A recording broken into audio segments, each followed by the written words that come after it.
We only have 2 simple rules, lots of bad language, and you can call all you want. Are you paying attention? No bad language and only 1 call per show. That's the rules. I wonder how many people just let that go by. Yeah. Hewlett-Packard is going to lay off, it appears, another 30,000 people. Wow. That's a big hit, probably in the number next month. 30,000 from Hewlett-Packard. What are they doing? Cost-cutting, certainly.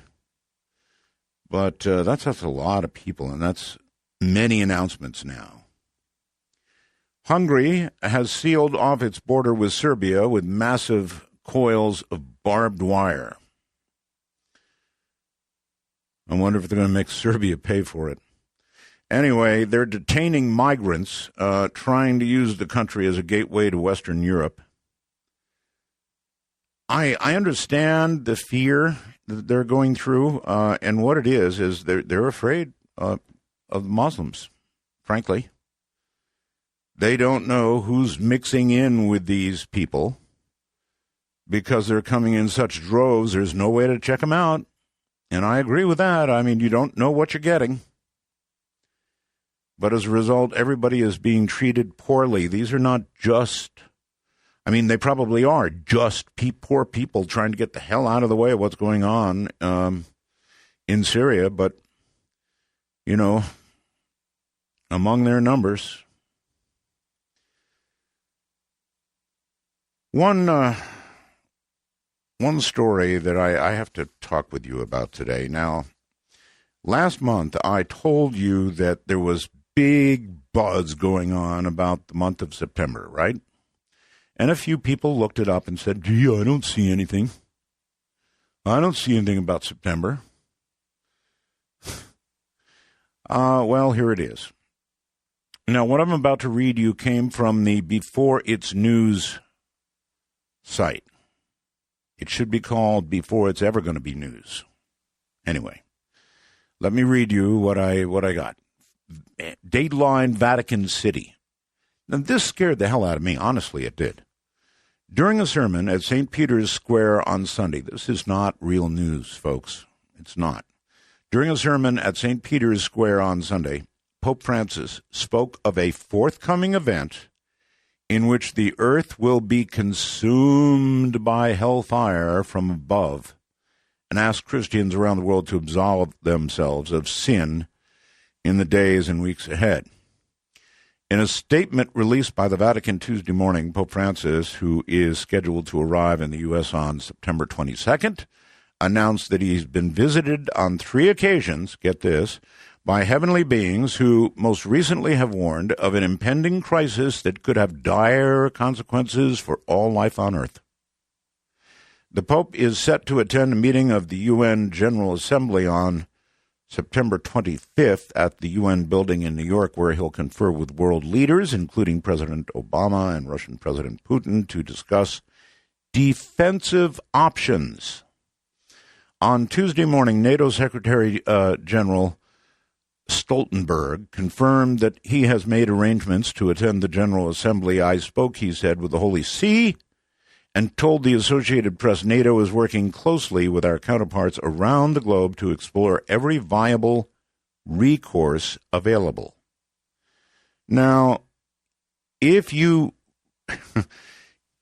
usually, Before It's News is pretty good, all right? It's of the sites that you look for paranormal stuff, it's one of the better ones. But why they ran this, I don't know. But I read it and read it again. It scared me, but good. There are references to the Associated Press in here, which are partially true.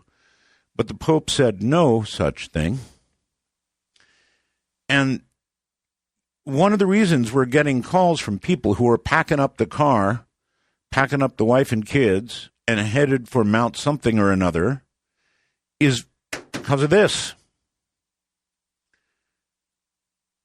We started thinking about it earlier today and looking for, AP references and that sort of thing. Nothing on the AP. Then people who had heard the Pope deliver the speech and said, well, he didn't say anything about that. That would have gotten your attention, right? Certainly got mine. So, before you pack up the wife and children, and before you buy into some story like this, for God's sakes, check it out. Really, check it out. I wonder if that's what's moving people. I suspect so. One of the best places to get a good look at a passing UFO would be an observatory, right? Where the main objective is to look at the night sky, naturally. A few people at the Griffin Observatory got a really good look at some great photos and video footage of two UFOs hovering and doing other very unplane-like movements in the sky above L.A. recently. What's really interesting about the sighting is that other people down in L.A. actually got to see it, giving it some nice corroboration. That was from theanomalist.com. Anyway, I'm really miffed. You know, this story stole about 45 minutes of my life today. Not only that, but I said, hey, hon, my Catholic wife read it. And she got really serious looking and said, well, I don't think I've committed any big sins. I better get to church. I had the weirdest dream last night. I had a dream about a UFO. How often does that occur? I was in a bus, and I had a camera, right? And I was going out of my mind because there was this plain to see UFO up ahead in my dream. And so I went to the front of the bus trying to get, a decent picture of the thing, which was just ahead of us hovering. And I couldn't get a picture of it. And then finally I did, went around a corner. So I can't remember. It was in the dream, right? What do I know? I got a picture of the UFO, or a couple of pictures, and then, you're going to love this, somehow or another I got to the UFO, and some little green guy, he wasn't really green, but an alien of some kind, reached out, grabbed my camera, and took it in, and I beat on his saucer. I got on the saucer, and I beat the hell out of it, and out comes this arm with my camera, and I was happy. I remember in my dream being happy, and then, of course, I looked at my camera, and the two pictures of the UFO that I took were gone. Ooh, was I angry. So maybe that's, I don't know, maybe that's kind of like real life, huh? The pictures are always gone. This one was really gone. All right, coming up in a moment, Loyd Auerbach has a master's degree in parapsychology. He is the director of the Office of Paranormal Investigations, president of the Forever Family Foundation. Loyd has been in the field for 35 years, focusing on education and field investigation. He is the author of 9 books, very prolific, including The Ghost Detective's Guide to Haunted San Francisco, his newest release, ESP Wars. We'll talk a bit about that tonight. East and West. This book covers the psychic spying program of the U.S. and Soviet Union, co-authored by Dr. Edwin C. May, who ran the U.S. program. So he should know, right? And Dr. Victor Rubel is available on Amazon.com and other online bookstores. So again, the name of the book is ESP Wars. Great name for a book, actually. He is also a professor, by the way, at Atlantic University, JFK University, teaches parapsychology through the HCH Institute in Lafayette, California, teaches online courses through the Rhine Education Center. He is on the board of directors of the Rhine Research Center and the Windbridge Institute. Loyd's media appearances on TV, radio, and print number in the thousands, which include ESPN's Sports Center. That's an interesting one, isn't it? I wonder if they were looking for ESP with regard to coming sporting events. That would be wrong, right? ABC's The View, Oprah, and Larry King Live. He works as a parapsychologist, professional mentalist, public speaking, media skills coach, and is a professional chocolatier to top it all off. That's putting the chocolate right on top, right? So coming up in a moment, well, Mark sent me a wormhole message and says, that was the funniest story/dream I've heard in a great long while. Laughter for minutes. Really? You know, it didn't strike me that way. It was one of those really frustrating dreams. I guess it is funny when you think about it, pounding on a UFO, right? Little hand coming out, giving you your camera, and you're all happy, and you go down and check it, and of course the pictures are gone. Anyway, I'm glad that somebody enjoyed it. Thank you, Mark. All right, Loyd Auerbach, welcome to the show. Thank you very much, Art. It's good to have you. You're welcome to comment on anything I started out with and or not, and then we can go on to your book ESP Wars, and we can find out what that's all about. First, if you want to comment, go ahead. Yeah, well, I did, as you know, I also looked to try to find a source of that, and actually found a source earlier than before its news, and there were just some earmarks of that just didn't seem right, especially since none of the other news media was covering it, and even looking at the Vatican site, there was no press release on it. That's right. I know. You know, I know. But if you, for example, let's see, where's the text? If you were to go to Google right now and put in something like Pope and what would be the word? Hellfire. Put in Pope space Hellfire. Pope Francis and Hellfire. And man, they're everywhere. They're everywhere. So it's no wonder they're packing up the cars out there. Yeah, you know, there's an old saying in science fiction that was credited to Theodore Sturgeon, and that was 90% of all science fiction is crap, but then again, 90% of everything is crap. Well, yeah. They ought to rename it before it's ever going to be news. Yeah. There's just, it's so easy to put up, to construct these kinds of stories. I mean, some people actually believe that stories in the Weekly World News, if you remember that paper. Yeah, but this is so important. I mean, my poor wife is Catholic. I'm telling you, she was counting sins earlier today, you know. It's scary. It's scaremongering. Yeah, it is. And I've fallen for a few things myself, but this one actually, for a little while, scared me. Because I was seeing it in so many places. Anyway. I'd be curious to see, the Huffington Post every week does something. I think it's the Huffington Post does something about the false things, or maybe it's the Washington Post, about false things on the Internet this week. And they kind of cover the top 5 stories on the Internet that seem to be taken as real by some people. And usually it's celebrities, but sometimes it's news-related stuff. I'd be kind of curious to see if they cover that one. Yeah, but this was so serious. I mean, somebody would research this a little before they printed it, you would think. You would think. I mean, it's easy to get caught on little things, but I mean, end-of-the-world stuff, you need to look at that hard. Right. Okay. Yeah. In fact, I called Loyd about this, and I said, hey, we're going to be talking about this tonight, and you need to be prepared to comment on it. So that's why I called him. And he checked into it, and we both found out about the same time that it was hooey. Now watch, Loyd, the world will end, and nobody be around to say, I told you so. Well, it's like the idea of life after death, that those people who are, if there is no life after death, those people who do believe in life after death will never know that they're wrong. But and if there is life after death, those people who do not believe in survival of death will be very surprised. Let me tell you something. I said this the other night, and I really meant it. You know about the movie Flatliners, and then there was a recent TV series called Proof. Mm-hmm. Yeah, very good show. I thought it was pretty good, too. And I said it should have been called No Proof until the last episode. And then, of course, that's when they really hit it. Right. But anyway, I'm sorry.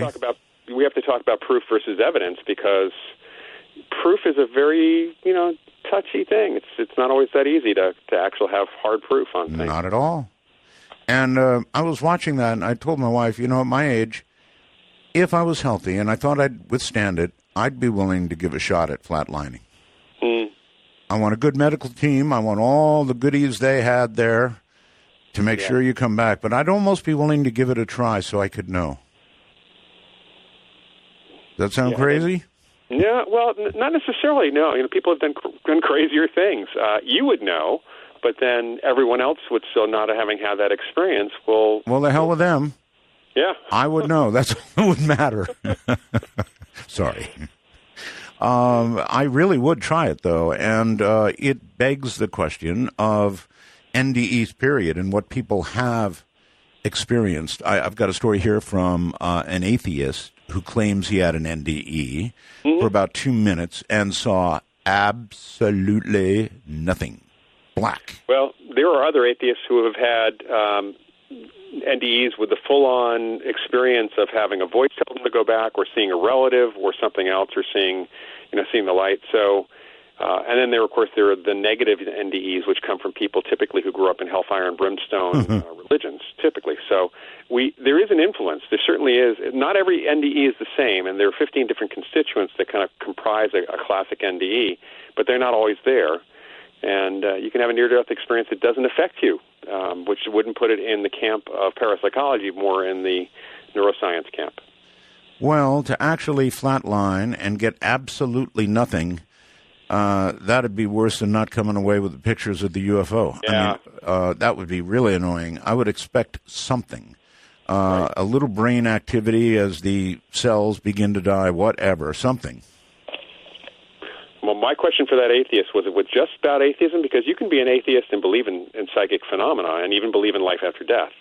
But if you're an atheist and you disbelieve in all this stuff and the possibility of this, maybe you're programming yourself so that you don't have an experience. Well, maybe you get exactly what you believe in. Yeah. I don't know. This whole thing was on Reddit, and it really was there. He apparently had 2 NDEs, and he says, yes, the truth is both times I was simply not there. It was just black. I'd describe it as when you take a nap. Well, I don't know about that. I dream. A short nap, no dream, he says. You wake up, and it feels like you've been sleeping a long time, when in reality it's only been about 15 minutes. So, he got exactly, apparently, what he expected. Well, and he got what a lot of people get, because it's only a small, it's a smaller segment of people who have either flatlined or their hearts have stopped. Remember, it is a near-death experience, not a death experience. So not everyone has the experience. Well, then, if it's not a death experience, how do we define death? We're constantly redefining death. What, no brain waves, no heartbeat? You can go no brain waves, no heartbeat. And really, you have to, not just brain waves, you have to talk about electrocortical activity in general. There's the famous Pam Reynolds case, where the woman was undergoing some serious brain surgery, and they actually not only stopped her heart, but they brought her body temperature down, as you saw in the TV show Proof, but even more significantly than that, and there was literally no activity. It wasn't just flatline. This woman was dead. Yeah. As Dean Radin would say, she was triple dead. Right. They stopped her heart, stopped her brain, she was just dead. Right. And she had the classic out-of-body experience. She came back remembering things that there's just no way her brain was reacting to, not only in the operating room, but also in areas right around.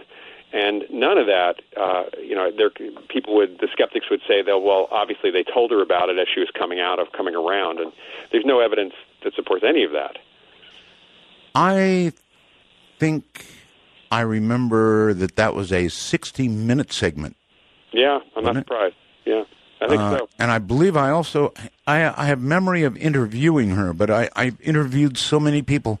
And I have interviewed a number of people who have had incredible NDEs. Yeah.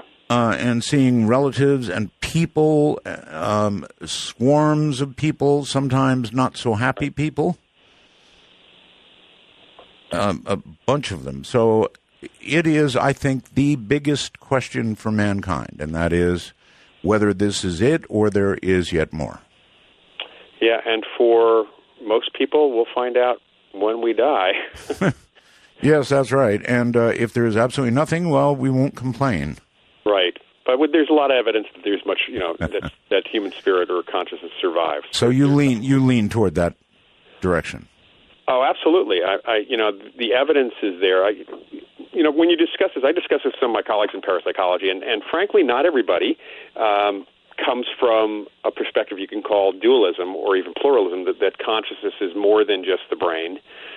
People in my field, even though we're dealing with psychic ability, many people are more materialist and don't believe in survival possibility at all. They think that ESP kind of covers all the experiences that we have that we would call evidence for life after death. Now, that's what the search is all about, right, Loyd. So I know that, touching on another area that would provide evidence of an afterlife or of something after would be ghosts. And yes, it's yet another area. You're into all of these areas, and so you're like the perfect guy to ask about this. You have obviously investigated ghosts. Would you conclude, with all the investigating you've done, that there really are ghosts? Yes. Well, first let's define that. All right. That ghosts, we tend to use the word apparition in parapsychology because ghost has a lot of pop culture charge around it. But yeah, the idea that we survive, that spirit, consciousness, so you like to use the word consciousness, survives the death of the body. The brain dies, your body's dead, your consciousness, for some people, sticks around and is capable of connecting with those of us that are alive, is capable of mentally connecting with our consciousness, kind of mind to mind, using basically ESP to do it, and even providing us with an image of what we might actually see, if we could actually see them, what they sound like. The personality of these people doesn't dramatically change at all after they've died, and it seems like it's not everyone that sticks around. In the thousands of reported experiences with apparitions or ghosts over the last 130-plus years in parapsychology and psychical research, the vast majority of them are people who see or experience a friend or a loved one, a relative, who is at the moment of death or just after, sometimes within a couple of days, kind of the person's there to say goodbye, and then they never hear from them again. That's it. And then there's a small segment where sometimes the relatives come back once in a while, and there's a much smaller segment where the individuals stick around either a location or people for quite some time sometimes, and they communicate, and they may even figure out how to move things and make a nuisance of themselves sometimes. I've had cases, even my late co-author, Annette Martin, has made herself known that way to people. Mm-hmm.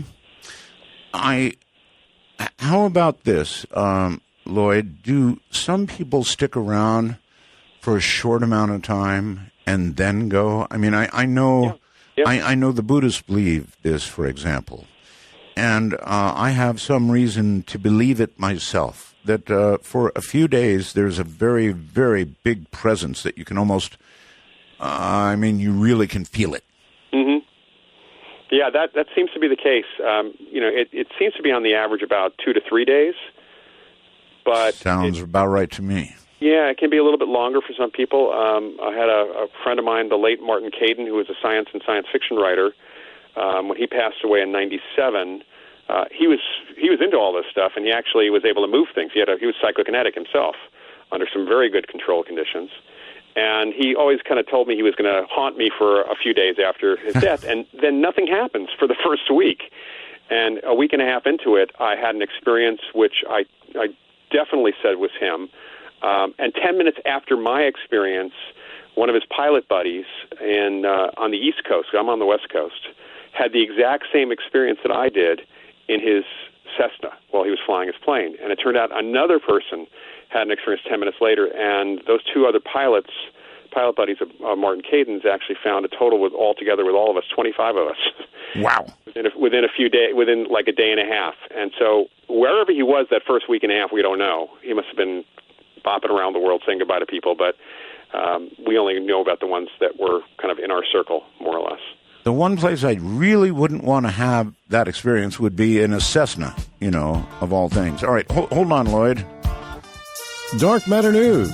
I'm Leo Ashcraft. Like a scene out of an end-of-the-world disaster movie, the town of Anderson Springs, California goes up in flames while being filmed by a fleeing YouTuber. The video, nearly 2 minutes in length, shows the utter devastation caused by the so-called Valley Fire, located in the county roughly 100 miles north of San Francisco, that has ravaged over 61,000 acres, destroyed at least 400 structures, and is currently only 5% contained. There has also been one reported death due to the fire as of late. Maddie Ross, a 25-year-old student at Santa Rosa Junior College who fled with her grandparents from their Hidden Valley Lake home, said it looked like hell everywhere. She told the New York Times, "It was terrifying, truly terrifying. I've never been in a situation like that. We all felt like the world had come to an end." By Sunday afternoon, upwards of 1,000 homes and commercial structures had been damaged by what has been dubbed the Valley Fire. Governor Jerry Brown declared a state of emergency for Lake and Napa counties due to the fire, and according to the Associated Press, 23,000 residents have been evacuated already. Daniel Berlant, a spokesman for CAL FIRE, claims firefighters in California have responded to nearly 6,800 wildfires, burning 545,000 acres with CAL FIRE alone, and they had handled 5,000 of the wildfires that had claimed 150,000 acres compared with 80,000 acres per year on average. But 20-mile-an-hour winds quickly pushed the blaze towards Middletown and the surrounding communities. A few hours later, half the town was destroyed. Gary Cross, a former fire chief and current Calagostas city councilman, had this to say: "There's a sense of disbelief. It will be an absolute miracle if we don't start hearing about fatalities up there. You get heart attacks, accidents in cars, because this fire came through so quick." What are your thoughts? So many wildfires burning across America today. Are we seeing further signs of climate change? Let us know your thoughts at darkmatternews.com. Got news, tips, or other information you'd like to share? Hit the tip line at darkmatternews.com. And a welcome to another Dark Matter News staff writer. Pete Fernbaugh brings us the following to consider. Is history a lot like the game of telephone in which stories are repeated over and over again until the final retelling bears little resemblance to the truth? This is what Sarah A. Chrisman and her husband Gabriel believe. In 2010, they made a life-changing decision. Frustrated with the complexities of daily life and fascinated by the secrets of the past, the Chrismans, both of whom are history buffs, chose to time travel in a way, transporting their lifestyle back to the late Victorian era of the 1880s and 1890s. They began by purchasing a Victorian house in Port Townsend, Washington, which happens to be an historic Victorian seaport. Their first step after moving in was to get rid of the electric refrigerator and replace it with an icebox. From there, the Chrismans purchased a mechanical clock that Sarah winds each morning. They installed oil lamps for lighting. For heat, the house features a 19th century gas heater and an antique kerosene space heater. The couple sleeps on an antique Victorian bed, which has a mattress that Sarah sewed by hand and stuffed with feathers for authenticity. For transportation, Gabriel rides a high-wheel bicycle and Sarah rides a high-wheel tricycle. Neither owns a cell phone and Sarah has never had a driver's license. Instead, they're quite content to live with their primary source materials, completely immersing themselves in the late 19th century. If you'd like to learn more about the Chrismans, you can visit them at thisvictorianlife.com or head on over and read Pete's great article. I've only just touched on it. It's quite extensive at darkmatternews.com. I'm Leo Ashcraft, Dark Matter News. Good evening, Bob, if you're out there listening. Back to Loyd Auerbach. Loyd, welcome back. So all of these things that you investigate and have been investigating for now 30 years, including ESP, all of them actually either go to our abilities that are beyond the obvious and physical or our everlasting, hopefully, soul. Yeah, I mean, what we study in parapsychology can be looked at as relating to consciousness, whether you are a materialist believer, basically that it's just the brain. It's still, you're saying that consciousness is resident in the brain, and that's where ESP and mind over matter happen to be. Or if you do have some acceptance or belief, or at least an awareness that it's possible that consciousness can survive the death of the body, can reach out beyond the body and beyond the brain. We talk about extrasensory perception. It really is a form of perception, and it's only extrasensory in that it's extra or beyond what we consider the normal senses. And even that idea of what is considered a normal sense is changing. And as we learn more about humans and other animals, and even about how we can augment our senses. All right. Where to go? You mentioned psychokinetic, right? Yeah. And you said that it has been demonstrated to you. And this is an area of intense interest for me. To be able to see anything moved with mental power would astound me, and I would immediately begin practicing, trying to do it myself. What is it that you have actually seen with your own eyes? Well, I've seen a number of different things. If we can start with some of the cases that I've had, sure. There have been physical movements of objects where there was no obvious physical source. So in a couple of the ghost cases, for example, there's a restaurant out in east of San Francisco called the Banta Inn, and my first visits there in the 1980s, they had supposedly a ghost there who had been moving stuff around for people for some time after he died in the late 60s. And even on my first visit, the very first thing I saw, and we were shooting something for the old TV show Hard Copy, there was an ashtray on the bar next to the cameraman and the director who had their back to the bar as they were interviewing me. And this is in the morning. This is probably 11 in the morning. And the ashtray popped up into the air in full view of me and the bartender and the production assistant at the other end of the bar. They were at the other end of the bar. It flipped over in midair and slammed right back down on the bar. And it was a glass ashtray but didn't break. The camera guy and the director both heard it. Everybody else saw it. That was a pretty impressive thing, and that hadn't even been the first thing that I'd seen happen. So that's a good example. At that place, we also had a chandelier just start swinging and then stop literally without momentum, just stop short when we had a medium with us who was talking to the ghost ostensibly, and he stopped it for her. See, either one of those things would do it for me. Trust me, an ashtray rising into the air in front of my eyes, smashing back down, a chandelier swinging, and then stopping immediately. Either one of those things would so do it for me. I've done experiments. During the years that I've been on the air, we talk about all this so much. I have taken pencils and I have balanced them ever so delicately on the table. Got a pretty flat table. And then I have pushed on them. I have yanked on them. I have pushed my mind at them so hard that something ought to happen. It never has. Well, the one thing I've learned over the years, working with Martin Caden back in the 90s, he was able to turn small targets under glass, and actually he even did it at a standing outside a vacuum chamber, an atmosphere chamber, and had the targets inside the chamber with a fan that was not able to turn the targets. He was able to still move these things. And it turned out that what he learned when he learned how to do it, it was not about concentration or pushing hard. It was about actually kind of seeing things happening and basically letting go of your emotion and kind of, I have to be trite here, but trust the force. You have to kind of trust it to move, okay, to see it actually moving at that point. So in other words, visualize it occurring. Right. But, there's a problem here with psychokinesis or PK, and that is it's very much, what happens in PK is very much related to performance psychology in general. And, sports psychology has more to say about this area of parapsychology than I think any other area, because it really is about doubting that something is even possible.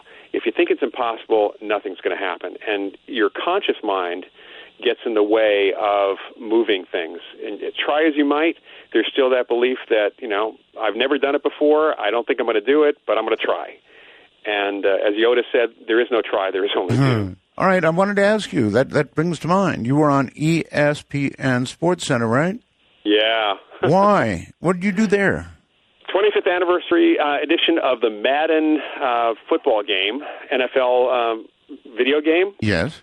They were doing a very big thing, and apparently there was a Madden curse. It was thought by many people that the player that was on the cover would get injured and would actually no longer be able to play, and that apparently happened. There were a couple of players, as it turned out, who were featured on previous editions of the Madden game, and bad things happened to them. But there were a lot of other players where nothing happened to them, and they had me basically talking about the curse and curses in general. And this actually kind of goes back, honestly, to the PK thing, because if you believe you are cursed, you are cursed. And it doesn't matter if anybody else said anything about it. It's kind of the reverse of the placebo effect. Yeah, well, what about Boston? I mean, what about that curse? You mean The Red Sox? Yeah. Well, I mean, that lasted a long... Probably have more of a curse than anything else. But that lasted a long time. Yeah, I know. That was a curse of the Bambino, I believe. There may be belief. It could be the entire the fan base may not be maybe doing themselves a disservice by even considering that there's a curse. You really think it could be a matter of intention? In other words, the people in Boston were so used to getting right up there and losing that they actually brought it on? Well, either that or else the coaches and the owners just simply have never put the right teams together until a certain point. Well, that's being very practical of you. Yeah. I mean, really, it did go on for a long time. Of course, with Chris Bambino, that was very well known, and it was general knowledge in Boston. So maybe they brought it on themselves. Could be. Yeah. Yeah, it's where there is this thing called the placebo effect, which doctors, pharmaceutical companies measure their medicines against, and placebo is whether it's a sugar pill or a saline solution, it actually works on people. People actually do get better because they believe that what they're being given, even if they're told it's a placebo, they can still actually have a positive effect on their own bodies. And it doesn't happen with everybody, but a lot of the medications that we're given or that are out on the market only have a very, very slight margin above placebo.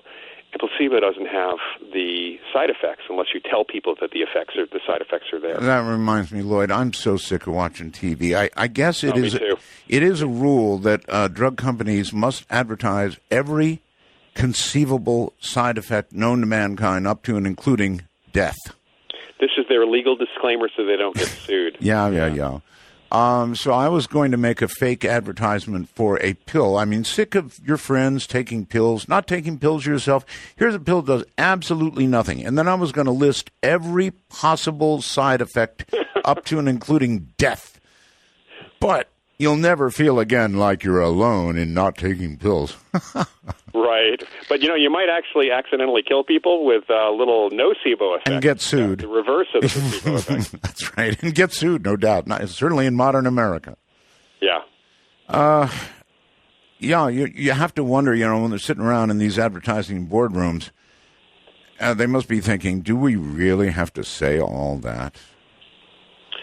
Well, I'm sure that they are, and we now have to contend as investigators. We have to contend with many of the side effects because some of what people report to us turn out to be side effects of sleep, aids like Ambien, or they turn out to be some sort of interaction with various drugs. And it's one of the reasons why when we have cases, we really want cases where there's more than one witness, one person having the experience, because the odds of a whole family being on the same medication are pretty slim. I mean, it's possible, but it's almost unheard of. All right. So have you actually encountered, going back to psychokinetics? Yeah.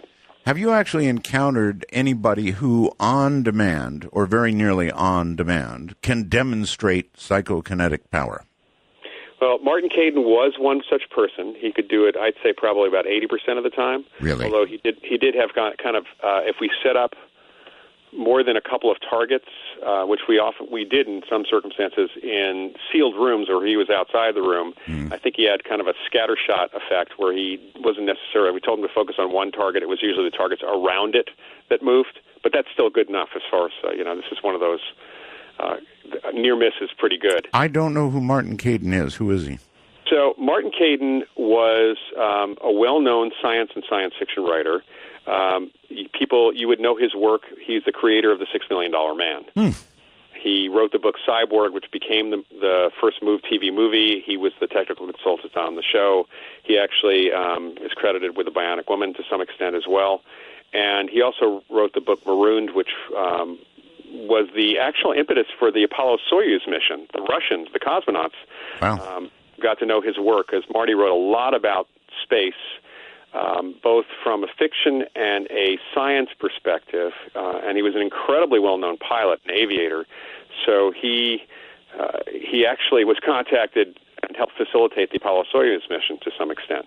So he was a real straight shooter and kind of a larger-than-life character, a little bit of a blustery guy, but he could do psychokinesis, and he did it. He demonstrated it under extremely good conditions to me, and then I had affidavits from people at NASA because he still had connections to NASA, and people in the area in and around Cocoa Beach, other researchers who had worked with him under impeccable conditions. Okay, if you don't mind, describe how impeccable it was and what he did. All right, so the starting point is a paper pyramid. And anybody can do this. And I've taught people to do this as well. So you can teach people to do this. Okay. It's a paper pyramid. It basically is balanced on a pin, and that's in a base. And, if you let it settle, as long as you don't have a fan going, it's probably not going to do more than jiggle unless people are moving around the room or your air conditioning goes on. Well, I'm not understanding. A paper pyramid settled on a pin? It's balancing on a pin, on a point. So it's basically kind of like a little rotator. Think of it like a propeller, but it's a pyramid. All right. All right. It's a paper hat, a pinwheel of sorts, if you want to call it that. Okay.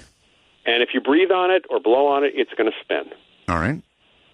In fact, if you breathe on it lightly, most of these are made out of light paper, so they're going to spin. So it's very important to either wear what he did was wear a painter's mask to prevent that. So you were actually watching Martin, so he wasn't going. Well, actually, he demonstrated it for me with the targets under glass, in a sealed box. Okay, now you're cooking. Yeah, and that's the thing, is that I will often work with people where they're not under glass just to get them going, and I think of it as a placebo, is they may be blowing on it, but it kind of gets them all jazzed up, and things then start happening, and then we put glass over it, or a plastic dome or something, and the things will continue to turn. The key, from a scientific perspective, you also have to make sure that there are no microcurrents in the air that are turning this thing. So an observational period, sitting there watching it where nothing actually happens, and if it only turns when you intend it to turn, you have an incredibly interesting synchronicity with microcurrents, or you have psychokinesis happening. And you saw this with your own eyes? Yes.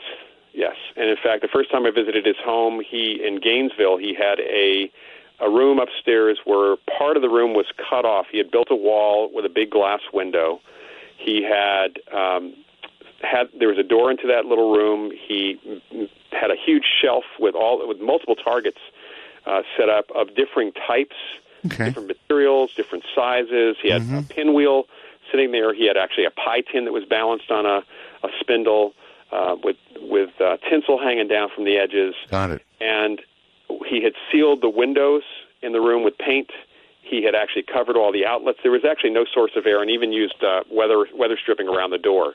So after I set up all the targets, I went outside the room. We closed the room up. We left the room. We went downstairs for quite some time because I wanted to make sure that the targets settled down since they had been moving when I moved through the room. Got back upstairs. We waited about 15 minutes. At my urging, I told him to start, and within a minute, some of the targets started moving, started turning. And the most bizarre one that I saw, honestly, was the pie tin that was moving around. It wasn't spinning very fast, but it's spinning fast enough with the tinsel hanging straight down instead of trailing behind it, as it should with an air current. All right. And when you inquired of Martin, and I'm sure you did, how he mentally was approaching this, he told you that it's a visualization process? Yes. In fact, he kept a journal of how he learned to do it a few years before when he was challenged by another science fiction writer, Harry Stein, to do this. And he spent 3 weeks doing what we would normally think of doing, which is, yelling at the thing, pushing with their minds, concentrating. Oh, yeah. I've been going about it all the wrong way, sitting there going, Yeah, that's right. Yeah. It's exactly the opposite. It's think of it as a blank stare. You become a Vulcan. You become Mr. Spock, and it basically turns because of your intention, not because of any strong emotion you've got. Wow. Yeah, in fact, it's kind of like what people did and I've done these myself more recently, the spoon-bending parties that Jack Houck did and other folks did back in the early 80s, where you'd actually get a bunch of people kind of, it's more chaotic, of course. You have them yelling at their spoons to bend, and you'd see people after a little visualization induction that he did, and I do this now with groups, you'd see these people get blank stares. Their faces would go blank. They go into a light-altered state. And sometimes, a lot of times they're using their strength to actually bend these things, kind of like a shock movement. But you end up with people twisting and tying very cheap spoons and other metal rods and other things into odd shapes that would normally snap. And I know this because we test those things first. Sure. But look at watching people do this. It's really interesting because their faces go blank. And it's almost as if they're watching their hands do things on their own. There's an altered state involved, and that light altered state, it's kind of like being in the zone, what athletes talk about as being in the zone. Oh, I know all about being in the zone. It's not just athletes that get in a zone. Right, that's correct.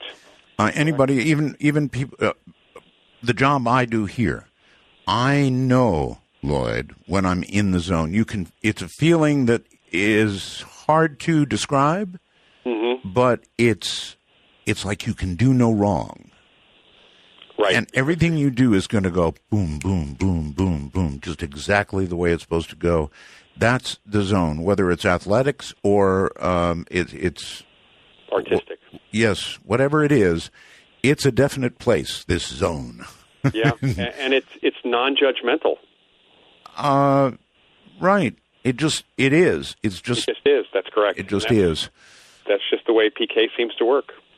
I really have been going about it all the wrong way, and it's time for me to give it another shot.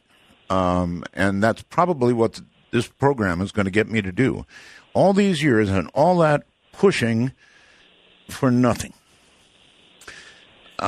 So I understand the concept of the zone, and you're saying you've got to kind of get there in terms of the kind of visualization you're doing. But when you get that feeling, that zone feeling, then you're close to being able to do it. Right. Okay, so have you ever seen, those are all micro demonstrations in terms of the... Well, they're not big things, that's correct. They're not big things, although it doesn't matter. If it's real, it's real. Right. Now, have there been demonstrations in the U.S. or Russia of things larger, heavier, bigger? Well, the interesting thing is that we do set limits on what we even believe we can possibly witness. There was a researcher named Kenneth Batcheldor who many, many decades back in the 60s, he came up with two things that really prevent us from doing big things. All right, hold that thought. We have a break. Okay, so I want to underscore that lumen spot. I really do. I've had a whole bunch of people who've emailed me. They all know how bad my back has been. And all I can tell you is it works. Honestly. For me, it worked. It's the only thing in all these years that has worked for my back. So, this LED therapy is amazing stuff. So what I would suggest to you is look into it. I can't absolutely say it's going to work for everybody. I can only tell you that in a world of tried everything all my life, it's the only thing that actually ever worked. Loyd, welcome back. Thank you. Yeah, so all these things are very, very important to me because, again, they all go toward us being more than we are, one way or the other, up to the ultimate question of existence after death. And I would love to see a demonstration of psychokinetic ability. I would think that if you could do a little, then that's where we're kind of going. You could do, ultimately, if you kept at it, perhaps a lot. Unless you had your own belief system that prevented you from thinking, it's kind of like, again, with The Empire Strikes Back, with Luke Skywalker not being able to raise the big object because he felt it was impossible to do that. And this is where the psychology of this performing PK or doing this stuff really gets in the way. Even Martin Caidin, because of his background in aviation, he felt that anything that had friction to it and drag, which you deal with when you're flying an airplane, would prevent you from easily moving the object. And I kept on telling him that wasn't the case, but that is something that we know from, again, the psychology of PK, which is why the big stuff happens with poltergeist cases, which are unconscious movements by PK of objects by living people. And there are big things do move. Maybe you should have said, "Use the zone, Luke. Use the." Right. Anyway, so with the poltergeist, funny, I just watched Poltergeist 2015, incidentally. Oh God, I hear the groan in the So you watch these movies, right? Some of them. Some of them are just, to me, almost going to be a waste of. I'm not a big horror fan. Except for the old school stuff and more horror comedy, so I don't always watch them. But I certainly will probably watch Poltergeist just because it is what it is. Well, there's a great recommendation. I'll watch it because it is what it is. Yeah. Well, I do try to keep up on pop culture. Sure, teaching a course on pop culture and psychic phenomena, so it's something I do keep up on. It's just. If I can avoid some of the things that I see are just for shock value and really have no resemblance. Even from the trailers, it's easy to see they have no relationship. Oh, I know. I know. All right, but with a poltergeist, now you're talking about. Is it fair to say an angry spirit? No. No. No. The original use of the term poltergeist, which some of the historians in my field have tracked back at least as far as the 16th century in Germany. It was a term covering what they thought were ghosts. Now remember, in the 16th century, people thought all sorts of things that were not true, as we have learned in science. And one of the things they thought is that there were spirits responsible for the movement of objects, which was very chaotic and physical. So unlike your typical ghost case where some people might see or experience things and not everybody does, in poltergeist cases, it's purely physical. There's almost never a sighting of a ghost or hearing. How about a playful spirit? Well, again, there's no indication that there's a spirit there at all. There is movement of objects, but what we have learned, and especially over the last 100 years, and especially in the last 75 years, thanks to the late Bill Roll, is that it's a living agent. It's a living person's unconscious that has caused these things. Oh, they're unconscious. It's their unconscious. It's not a conscious thing that's happening. And it can happen either because of stress-related things that are stressful in their life, kind of a telekinetic temper tantrum. That's kind of what it is. Or in a percentage of the cases, it seems to be related to a neurological state. And there has been a tie to some of the poltergeist agents having epilepsy or epileptiform activity. And the poltergeist activity itself may, in fact, be the seizure. So this is not a spirit at all.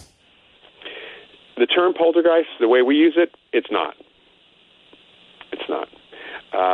It's pretty rare, actually, for ghosts to move things, and they certainly are not the chaotic stuff that we see in poltergeist cases. And again, with rarest of exceptions, ghosts are not seen in poltergeist cases. They're not experienced at all. And mediums don't pick anything up. Psychics don't pick anything up. It all seems to come from a living person. Okay, so if there's something going on in your house, the first people you ought to look at are the ones around you, or in the mirror. In the mirror. Yeah, the way I can put it is we have all, when we're under stress, had issues with our technology. Uh-huh. Whether it's the printer not working or especially, when I've talked to college students, there always has not. They're under stress, they're under deadline, they have to print out their paper to take right in because they're already late for class, and something screws up. Okay, all right. Here's a key question for you, Loyd. Have you ever shot a computer or a monitor or a keyboard? And when I say shot... Are you being literal? Yes, absolutely literal. Take it out, set it up, put it around in the chamber, and blow its little... You get the idea. I have wanted to, but I have never done that. I've done it once. What I find is when I'm stressed out, my things just don't work right, and it's my little poltergeist thing that's happening at that moment. I'm probably fully capable of a telekinetic temper tantrum. If I could do Pretty much everybody is in our society today. Now that you've taught me how to do it, look out. I'm kidding, kind of. I I think it's very interesting. I think the whole thing is interesting. I always thought that there really were poltergeists in the way I thought of them, and you've completely turned me around on that. So it's generally somebody in the family, somebody around you, or yourself, and and it's not conscious thought doing it. No, but we've had in our relatively recent history over the last 40 years, we've had very few poltergeist agents who, when they were identified and worked with by the researcher, they were able to consciously to shift the activity over to a more conscious activity for a time. It kind of burned itself out usually, but it was still possible to get, if they gained acceptance and took responsibility for it and kind of played with it, they could do it consciously, and the unconscious stuff stopped. All right. It is generally thought, Loyd, that young teenage girls just coming into it have more capabilities in these areas, conscious or unconscious. Generally, more of this stuff happens around them. True or false? Well, I think we can thank Stephen King for creating that stereotype, if that answers your question. The answer Thank you, Stephen. Yeah. It is true that the majority of poltergeist agents are between the ages of probably 11 or 12 and early 20s. So it is in adolescence, and puberty is right in the center of that.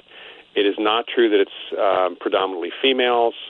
It really follows the population statistics, actually. And it really is, part of this has to do with whether individuals, or if you look at boys and girls and who has the physical outlet. Today we're having certainly less female poltergeist activity than even before, because girls are actually out there playing soccer and field hockey and all sorts of stuff. And it's always been that the poltergeist agents have not been physically active people. They've been kind of, they have no other outlet for their stress, typically. Oh. And that's the same thing goes for adults. I mean, it's 60% in the adolescent range, but we have 40% that go beyond that. And I actually had a poltergeist agent who was 80 years old years ago. So there's hope for me. Yeah. Not that I really want to be a poltergeist. I'll get something to you, Art, the kind of Martin Caden's method. I'll get something to you on that. I am very interested. And I particularly like the visualization part. For a generally lazy person, the visualization part seems so much easier than all that grunting and pushing and trying to tip, and I really did work at it.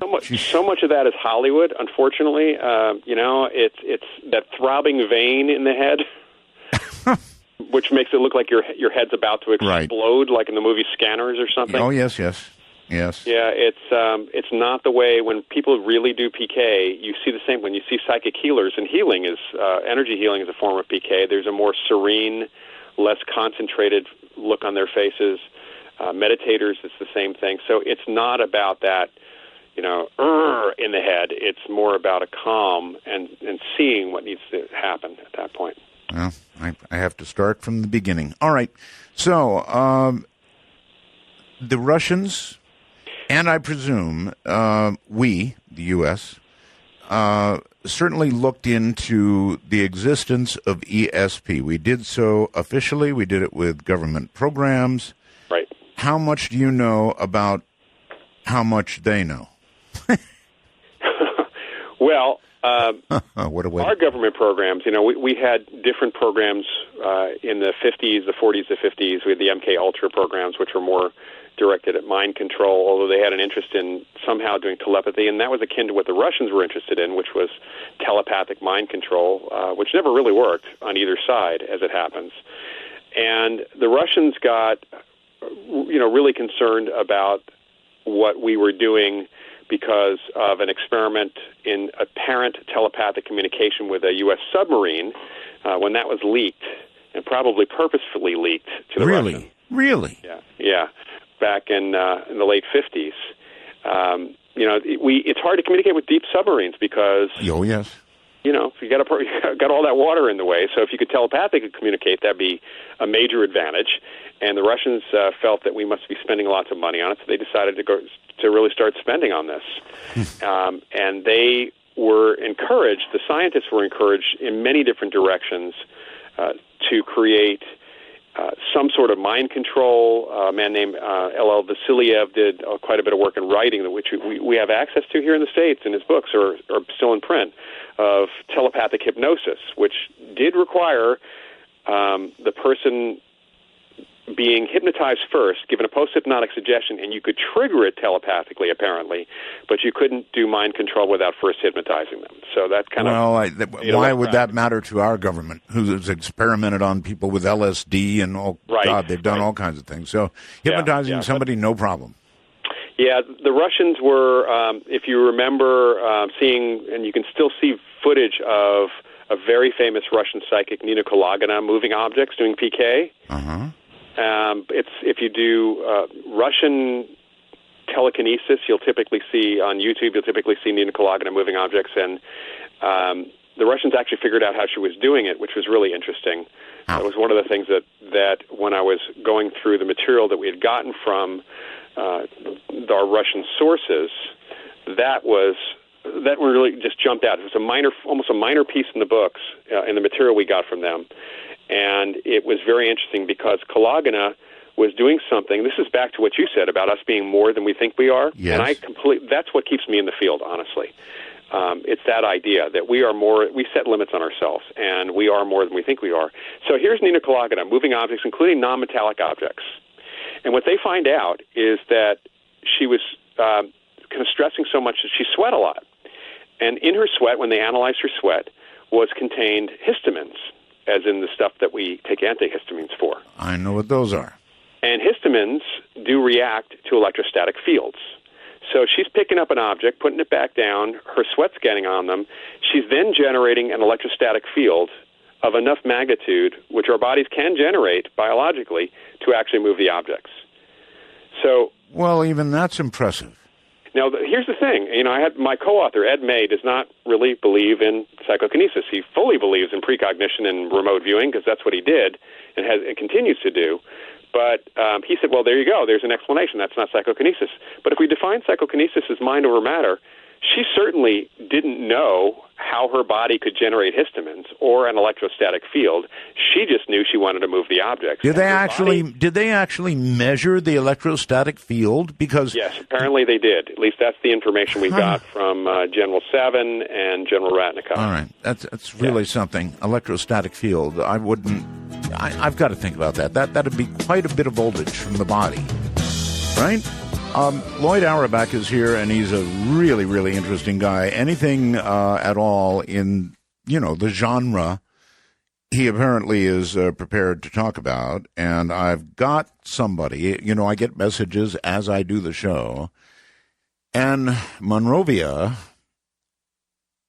sends me I have to be so careful how I say this, sends me a wormhole message about shadow people, and what does Loyd believe about shadow people? What is the nature of this phenomenon?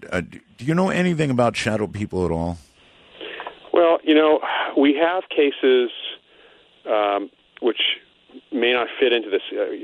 Certain authors have kind of defined that there are multiple types of shadow people. The ones that we deal with, the shadows that we deal with in parapsychology tend to be, you might say, not well-received signals from a ghost or from the background residual memory that's in the place. Sometimes people pick up kind of a fuzzy image and it gets seen as a shadow. The cases we have where people see dark shadows, they tend to eventually resolve themselves into looking more human, or can be identified by other people. One person may see a shadow, the other person may see an actual fully formed apparition, another person may just hear something.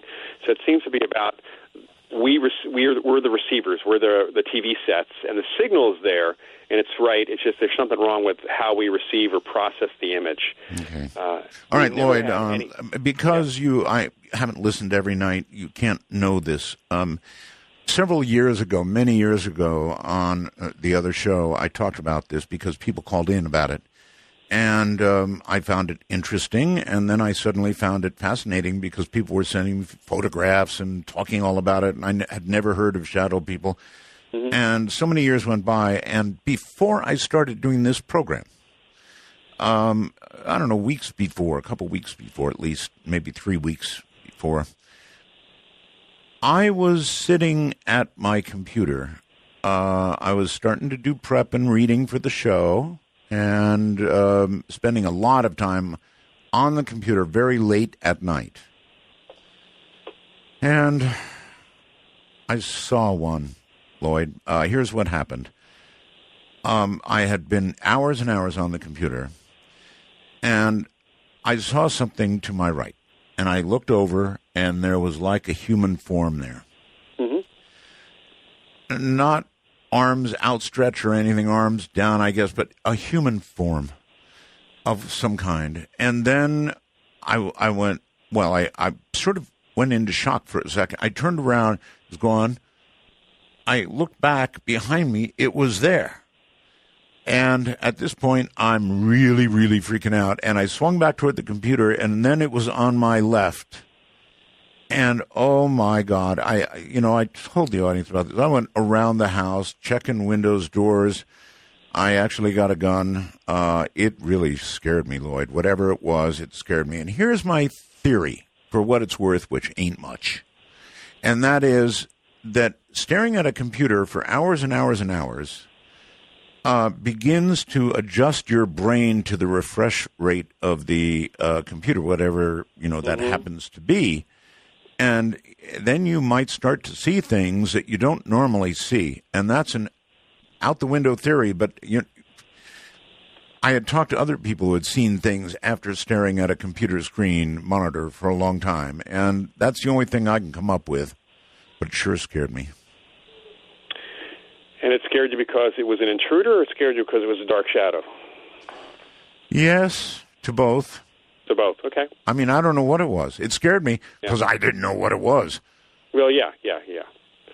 Yeah, I mean, what gets reported to us normally, which we look into when we can look into it, in a situation like your case, there's not much we can do. No, of course not. Other than take that, right? It's like a UFO sighting, Right, yeah. With repeated sightings of things, we can actually kind of go in and see if there's any, even with psychics or with sensitives, and see whether or not there's anything that they're picking up.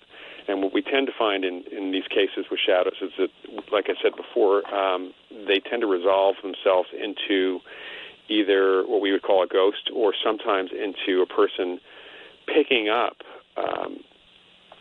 imprints or you might say images of the past, which seem to be in the location. Images of the past. That's interesting. Yeah, and the whole idea, we make a difference between hauntings and ghosts, or apparitions and hauntings.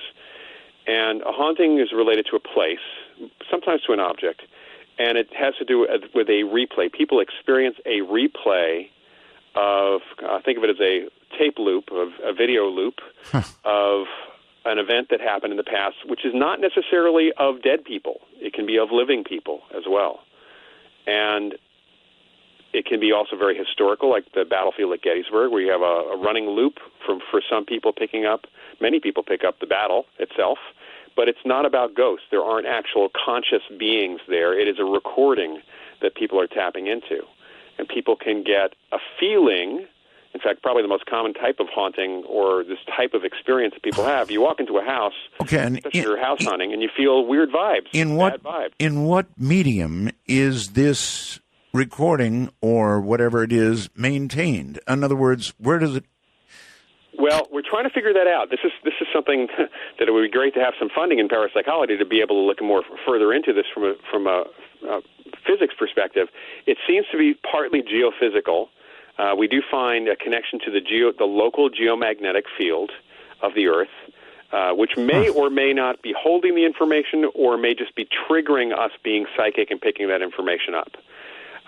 This is why when you see ghost hunters running around on TV using electromagnetic field detectors, yes, the reason they started doing that is because we were doing that in the early 80s and even before that, and finding a correlation between the residual or imprint hauntings, the spots that people said, that's where I see the thing happening, and higher than background magnetic fields that didn't seem to have any...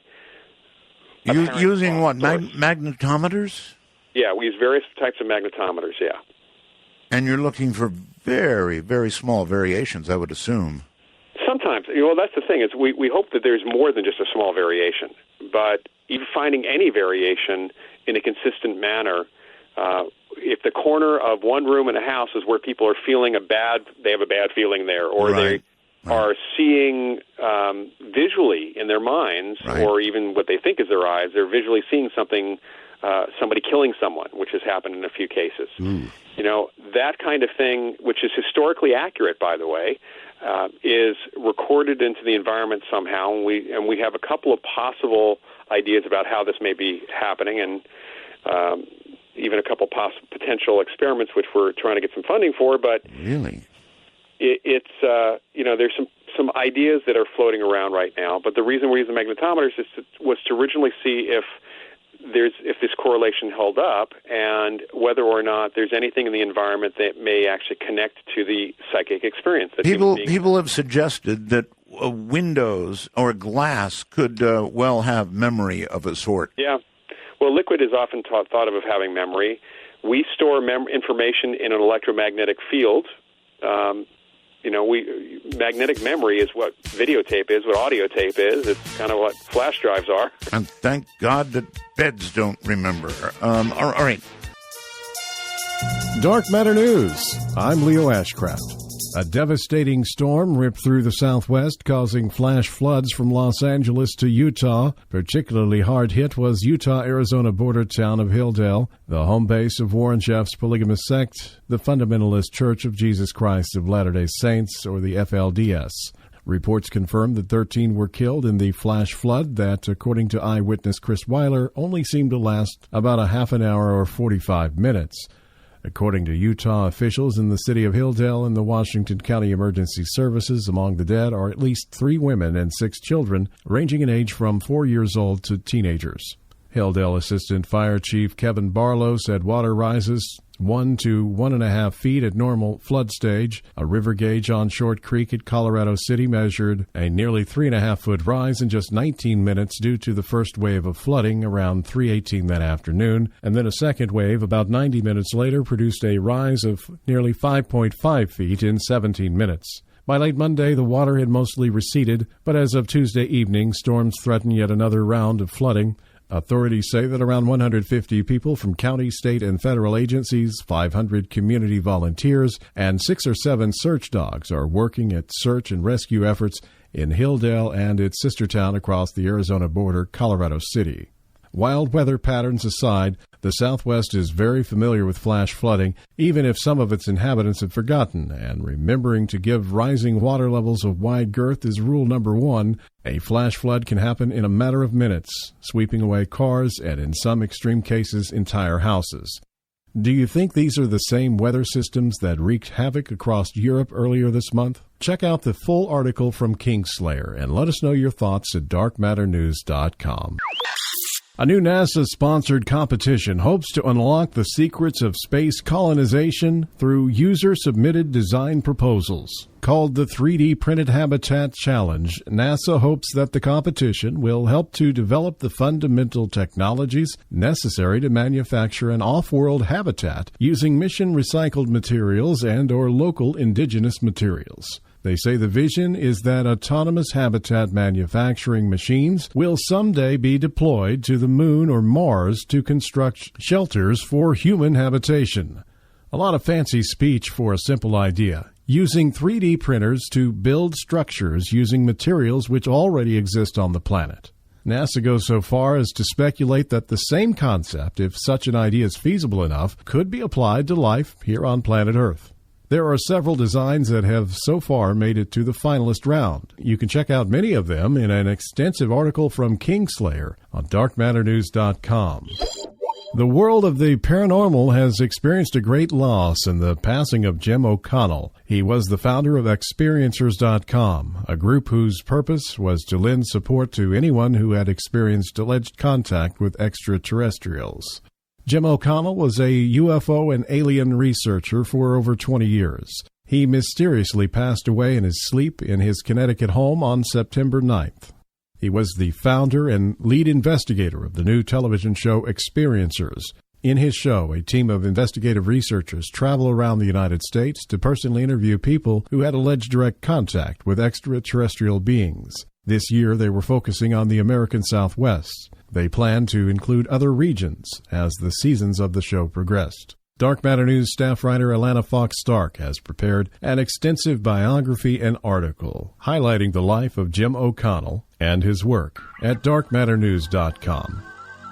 I'm Leo Ashcraft, Dark Matter News. Kind of what we're talking about, right? Time after time after time.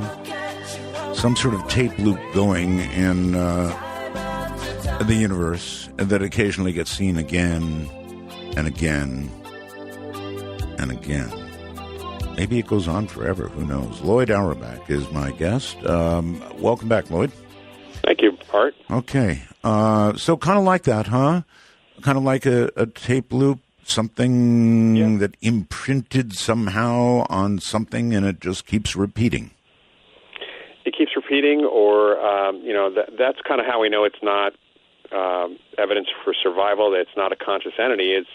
There's no reaction. When you talk about ghosts, one of the more important things for us when we're trying to classify a case or even deal with the situation is interaction, or at least an awareness by that being that we're here and that there's some consciousness behind them, as opposed to a hologram that just doesn't react. So then you've got to wonder sometimes when you're in contact with something that you think might be on the other side, whether you're really in contact with something on the other side in contemporary time, or you're in contact with what was and still is if you seek it. Does that make sense? Put it that way? Yeah, I think so. We do wonder with any of the cases whether or not it's our own ESP picking up on something through time, and are we picking up on something that happened here? Is it really, in reality, we don't know if it's an imprint or that spot, for whatever reason, allows us to peer into the past. I mean, that's another way of looking at it. And, we can certainly tell the future. We might be able to, certainly can look into the past. Okay, listen, a lot of people want to talk to you, and I've hogged you far too long. So with this many lines ringing, I better do something. Trish Ray, hello? Hello, Trish.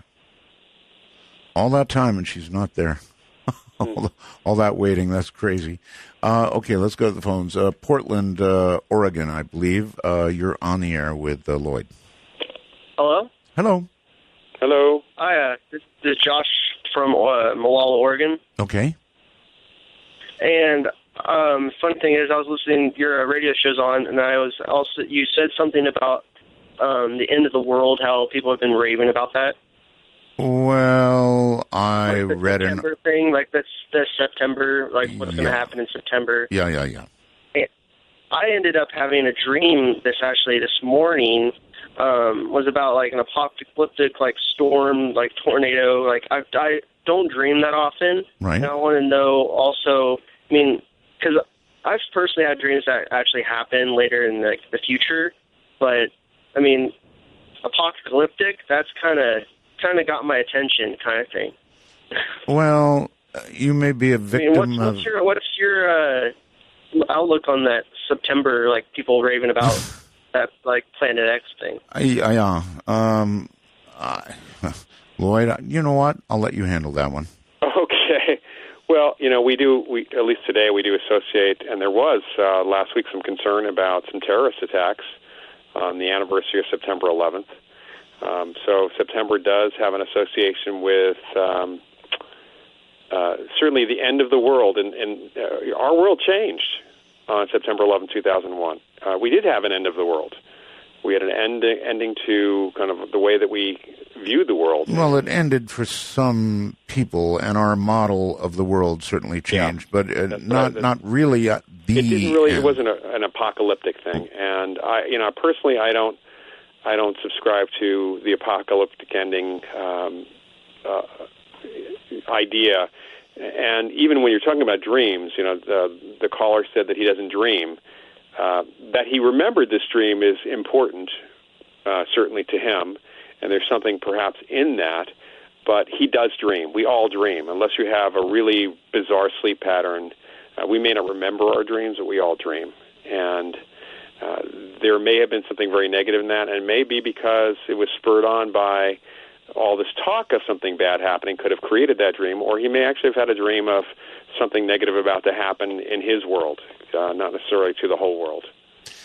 Well, there's a little bit of me that does worry when people are having these mass thoughts that the end is coming. And I know it happens, every few years it comes along again and again and again, and the world never ends. However, one of these days, they could be right.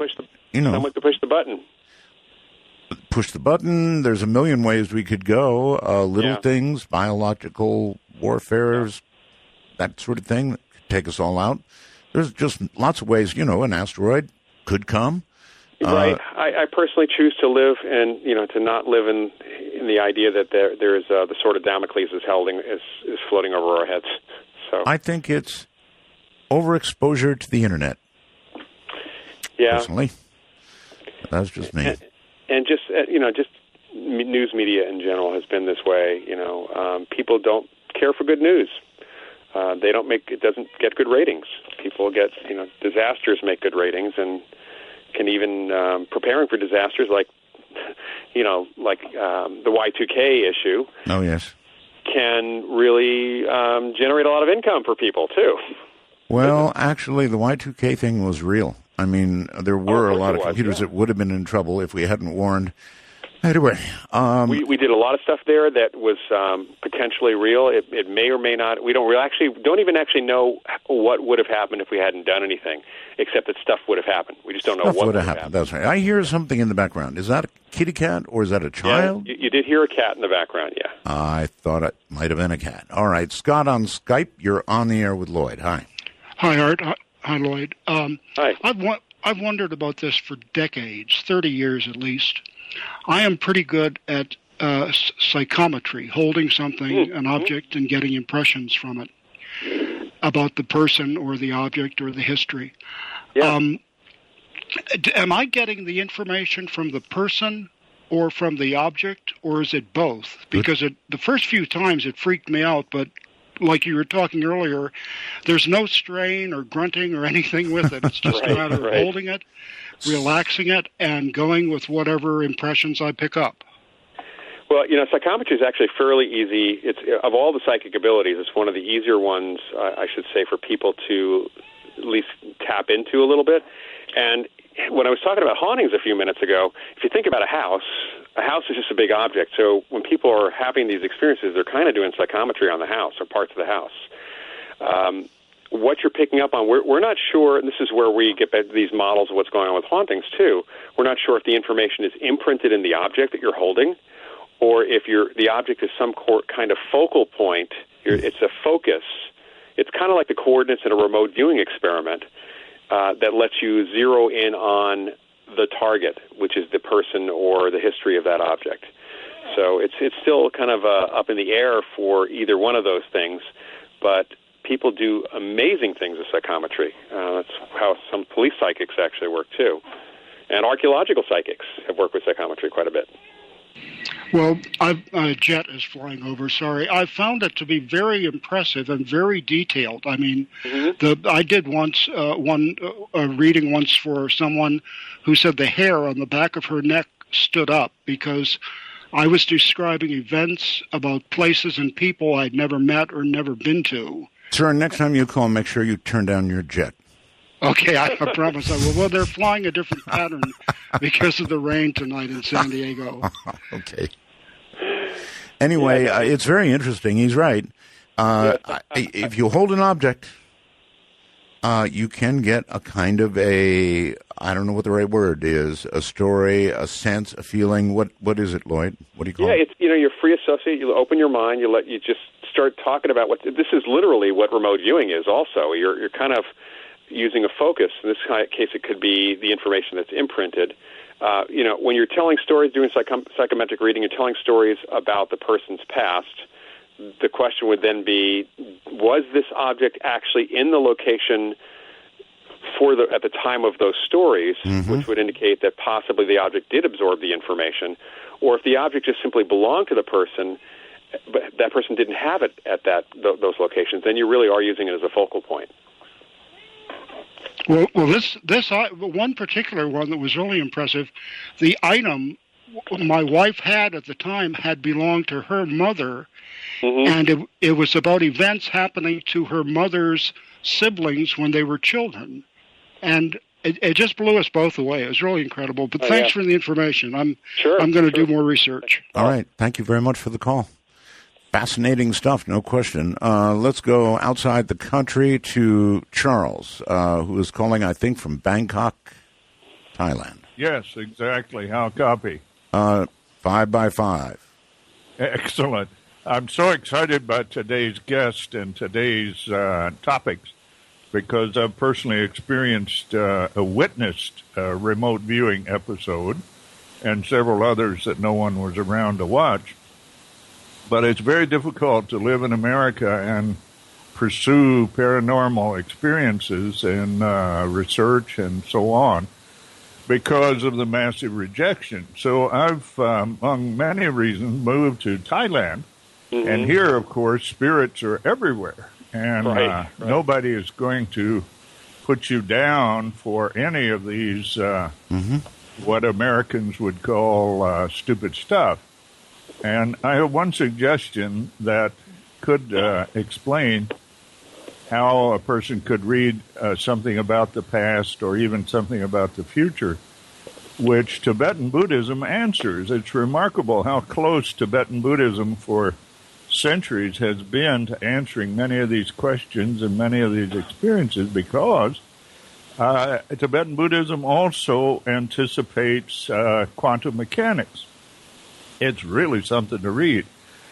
So I suggest that time is continuous. It always has been. It always will be. And the present, the past, and the future are always right there. If we can overcome our fear or in some ways be triggered to cross the disbelief barrier and reach those moments in especially the past, but they're always there. That's the thing. They're not being recalled. They're just being tapped. What do you think, guest? Well, that is one model of time, is that time is simultaneous, that all moments in time exist at the same moment. It's really our consciousness that shapes the direction of what we're doing. And, that's one concept. There are those people who subscribe to the idea that there is actually no time at all, that it's really all consciousness. And then there are those that say the past has happened and the moments are gone, but the future is something that is about to happen, so we can kind of pick up the probable future. It's hard to say. I mean, there's even the idea that every moment in the past is actually becomes a parallel universe or a different way, a different access point in the multiverse that's there. And I'm not actually sure myself which is which. I do see what happens with these hauntings where people seem to pick up on what looks to be a very programmed recording, and yet there are also stories of what are called time slips. Oh, you know what? We just lost him. There's a, just as he was mentioning time slips, boom, he was gone, just like that. You know, one thing, this phone that I have literally has everything that a person could want. I mean, there is a button on here for everything. And there are buttons on here for things that I don't even know, frankly, what they are. We lost him, so we'll just pick up a couple lines till the break. We'll get him back at the break. Weird stuff. Hello there. You're on the air. Hello, Art. This is Plasmon Polariton in Richmond, Virginia, listening on WTWW shortwave. Yes, sir. 85 kilohertz. Getting a good signal tonight. Sorry we lost him right then because I had a really good question for him. Really good? Okay, I will write it down. Well, it's a little complicated, but basically I called you before one time when you were talking about these dark shadows. We built a box that would allow 3D visualizations, which would interact with your brainwaves. And I took this to the Richmond, Virginia Department of Ophthalmology at the Medical College. I'm already confused. Hold on a moment, please. You built a box which would allow visualization of 3D brainwaves? It would interact with your brainwaves and make you see a whole other visual field, okay? And it used something called pattern light. And I took it to the experts at the Medical College of Virginia and showed all the neuro-ophthalmologists one night, and they couldn't explain it either. But they was it? Well, I know the brain, of course, responds to electrical stimuli. Is that what you were doing? It's essentially pattern light stimuli with certain, pulse width modulated patterns impressed on light. Then later, after the neuro-ophthalmology, I had sessions with people where I had 6 visual field helmets that you could wear that would, everybody would have the same visions at the same time. And at a certain point in the frequency tuning, everybody would suddenly see the inside their own eye. There's a retina vein that pops into place. You can see your own veins in your eye at that point, at that frequency range. And it would happen to everybody all at once. And it struck me as odd that we're so wired the same way that everybody sees their own veins in their eye at the same frequency point. And so later I took this and added the ability to put musical inputs into it to vary the images you'd see. And we held a concert in Northern California. I only had 6 headset units, and the band was playing, and everybody was grooving to the 3D visuals they were seeing in their mind's eye. But what would happen when you hit that trip point where you see the veins in your eyes, other people in the room in the concert, about 200 people, only 6 were wearing the units, and they would see the images too at that point. Which made me think, okay, there's some kind of transmission going on between people's brains where they're synchronizing and seeing this vein pattern at each individual vein in each eye. Again, I want to understand how you are transmitting this information to these people. Through what process? But that's what I was going to ask Loyd.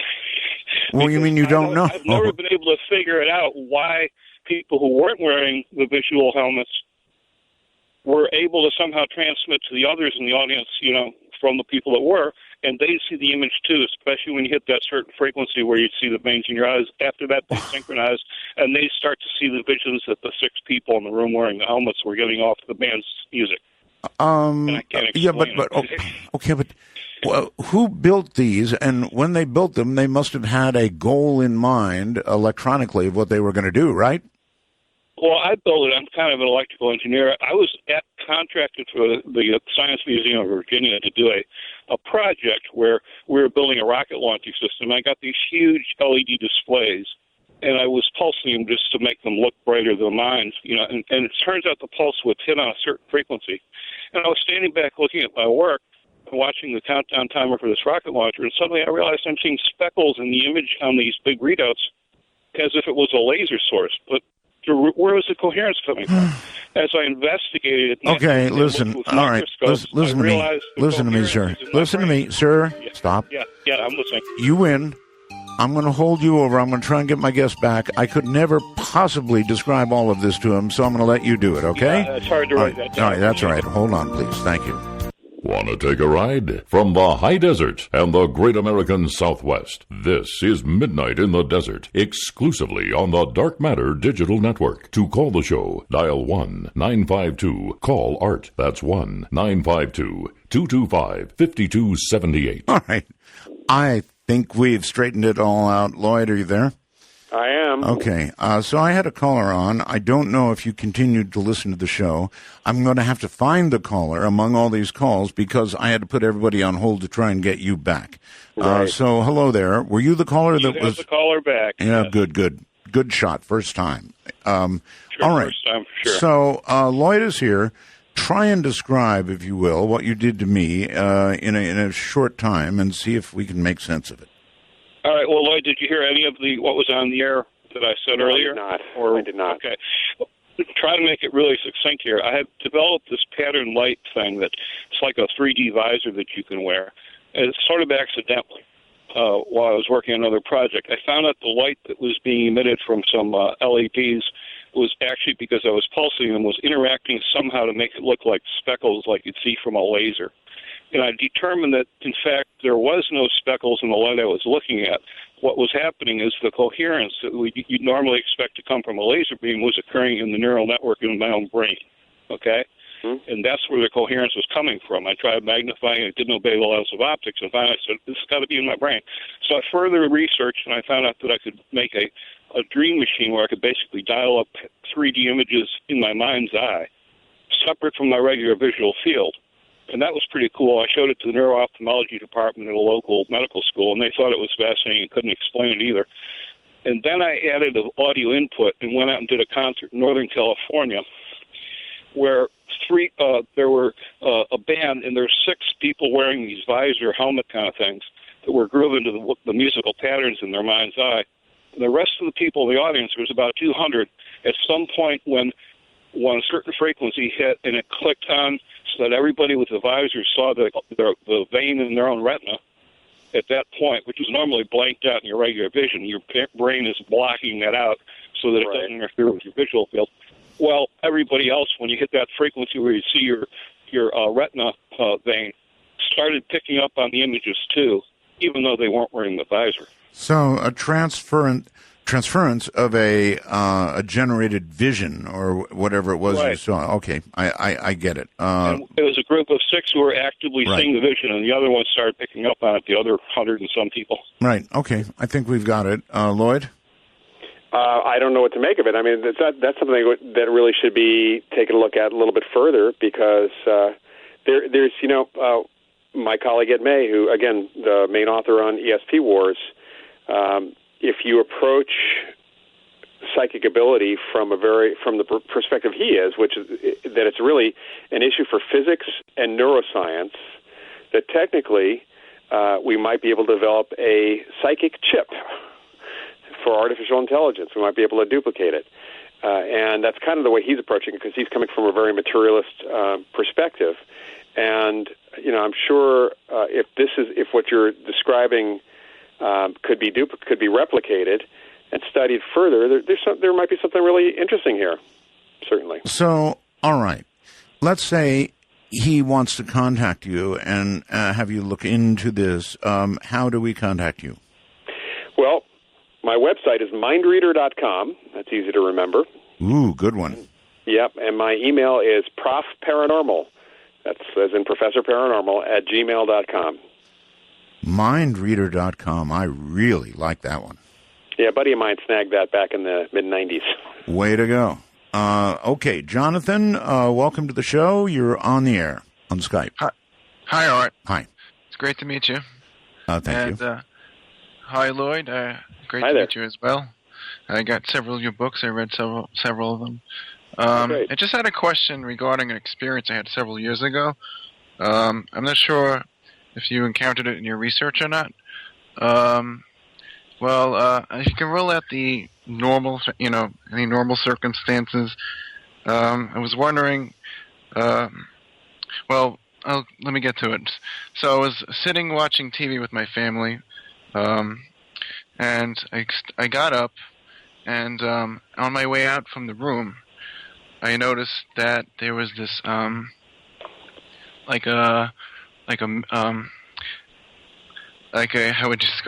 looked like a wavery effect in the environment, and around it was like this white mist, but it was very thin, and it started to move towards the center of the room.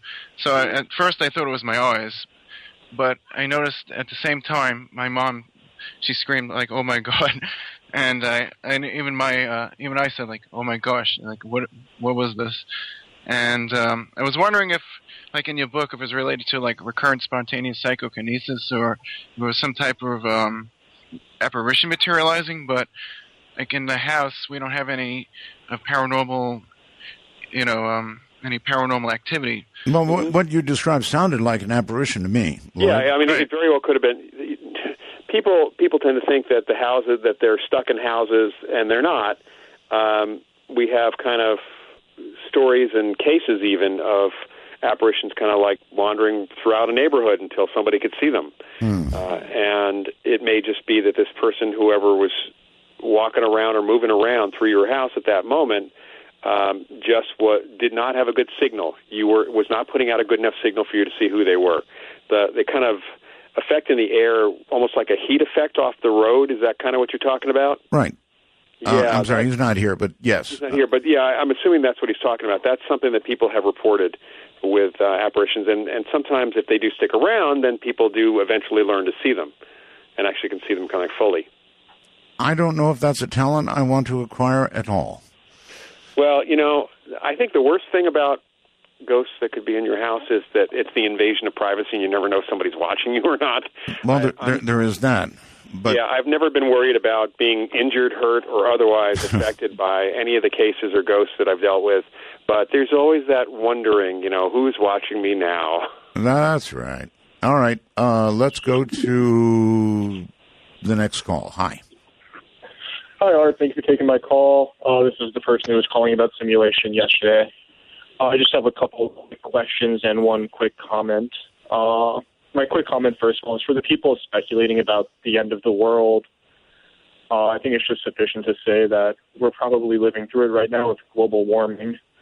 And I appreciate what you talk about with what we do to the planet. Yeah, I'm going to have a serious guest on that subject, by the way. I appreciate it. It's a topic that I'm very interested in. I'm really tired of the oil company followers who are putting out this tripe when real science will tell you what's going on, and that's where we're going, real science. Me too. I think it's disgusting what they suppress. They suppress, electric vehicles. They prevent research and development in other areas. And well, it's worse than that. They lie. They say that global warming is all a lie, that the climate change is all a lie, and that oil renews itself, and I could go on and on and on, and I won't right now, but it's coming. Anyway. Well, thank you. And my quick questions to the guest. I'm sure you remember a couple weeks ago you had on a guest that spoke about people disappearing in the woods. And my question deals with what Loyd was talking about with, shadow people. Mm-hmm. And whether he thinks there might be any correlation or whether there's any, similarities between either, these people that talk, like children who talk about seeing fuzzy men in the woods with no eyes, or whether they talk about Slender Man or some voodoo type stuff. And then my final question deals, because I am interested in simulation, whether the people in the woods, like the different ghosts who are repeating and repeating, whether this might be an instance of not quite frame drag, but sort of a glitch in the system where there's this sort of remembrance in the, I guess you could say, the DNA of the area. And a quick shout out to the Facebook group Midnight in the Desert, and thank you very much, Art. I appreciate it. Sure. That's a lot to cover. So the shadow people thing, sir, tomorrow night we're going to have a guest specifically on shadow people. I shouldn't be giving that away, but I don't care. If you want to expand on that, Loyd, you're welcome to, or you can move on to, like Bigfoot and that kind of thing that are seen. He asked about that. Yeah. Slender Man and voodoo, yes. Yeah. Well, what about voodoo? I mean, voodoo is a religion. It's that does use magic, or at least there's variations of it, and it's based in West African beliefs, and there's nothing inherent in voodoo that's any different than any other religion, really, other than they do use psychic ability from time to time, and that's certainly nothing inherently bad about voodoo that's there. Okay. What about these creatures that are seen? The Bigfoot, the you name it. There's all kinds of monsters, but Bigfoot is one of the very common ones seen in the woods again and again and again. I don't really get into cryptids too much, although I do have a background in anthropology from undergrad, and was always interested in Bigfoot and some of the other things. And my professors, the physical anthro professors that I was talked to at Northwestern Nevada, because back in my college days I was into a lot of different things, seem to have no problem with there being a giant ape running around. Yeah. Well, there's a paranormal aspect to it, or there could be. Yeah. There could very, very well be, and it's like, I went to school at Northwestern when J. Allen Hynek was there, and he was the chairman of our astronomy department, and I interacted with Hynek quite a bit. Yeah. And he had always told me, because he was very knowledgeable about parapsychology, and I actually know Jacques Vallée, and there's this issue of whether some of these things, whether they're, some UFOs certainly seem to be nuts and bolts hardware, but then there's some stuff that may be, as Hynek put it, psychic projections, kind of what even Jung talked about. There you go. And it may be that we may have real giant apes running around, but then we also may have psychic projections because we believe in giant apes running around, and there may be something else going on too. It's kind of it is a mystery, and mysteries are always good. It's just unfortunate that mainstream science doesn't want to look at these mysteries. All right, I am going to answer this call, even though the person calling himself Quick Guy is sitting in a chair with a weird expression on his face and a glass of booze in his hand. It doesn't encourage me to answer the call, but I'm gonna. Quick Guy, hello. You got me down to a T, buddy. How am I sounding? So far, okay. All right, much obliged. Thanks for having me on. Sure. I got a question for your guest, Loyd. Loyd, hello. Yeah, hi. My question relates to sort of when that segment of the show when we were talking about the zone and how to use psychokinesis. I'm a bit of a history student myself, specifically in Asian history, and a previous caller had mentioned Buddhism. Mm-hmm. I wanted to touch on Shaolin and the amazing physical abilities that these Shaolin Buddhist monks have been able to achieve in their temples and the like, in terms of being able to change their body temperatures, meditate for days on end without food and such. I would figure these guys would be the masters of being able to do this sort of psychokinesis, to have this nirvana, this zone, this in the head. And yet, through all the studies that I've done amateurly and as a history student, and among other fellow historians, there's just no correlation between their prowess of the mind and dominating the body and then being able to do psychokinesis. So what do you have to say about that? Well, in China, I've been working with a Chinese researcher, and they often talk about using qi actually outside the body. And this is not necessarily the Shaolin, but it's other people who, and I've met other martial artists who supposedly could throw qi energy and affect things at a distance. And in fact, in my very first job in parapsychology was working at the American Society for Psychical Research, and we had a martial artist come in from Ohio who was trained by a Shaolin, a monk actually years before, and he was able to to break a photoelectric beam from the other side of the room by just simply making a motion and he said throwing qi, and also do some other physical things as well outside his body. And this was on top of all the physical things he could do. He ended up actually being one of the people who taught the men who stare at ghosts, as it turned out. And he also taught some Delta Force guys and some other the Army Rangers and other folks to do some pretty amazing things, which I've seen on video. I have to say that many martial artists have really interesting things going on. My dad was a producer for NBC Sports, and when I was much younger, I got to see a film of someone breaking a brick, some brick surface, actually was multi-layers, with their hand, which is, something that martial artists can do, but it was shot at 1,000 frames per second. And I've seen it talked about in other places as well. And the film did exist at NBC, at least during the 70s, early 70s. And you see the stone breaking before the hand actually hits it. Oh, that's fascinating, actually. Thank you very much for that answer. Thank you for having me on, Art. All right. And, much obliged. Excellent talk tonight. Thanks, guys. Right, thank you. He was the second caller referring to the East, the other caller from Bangkok. Why is it, Loyd, that people actually, you know what, we're going to go ahead and take a break. And when we come back, if you wouldn't mind, I want to talk about that. Why people in other parts of the world, I've spent a great deal of time myself in the Far East, and they have extremely different attitudes about the kinds of things that we're talking about tonight. Or maybe we get on that when we get back. Stay right where you are. You're listening to Midnight in the Desert. My guest is Loyd Auerbach, And here's kind of a chilling wormhole message. It's from Raymond, and he says, I was told by a priest that if you code and your brain shows no activity when you return and you remember being surrounded by darkness and silence, then you have reached the true hell. Imagine being in nothing forever, no stimulus at all, no sound, and conscious of the fact. Loyd?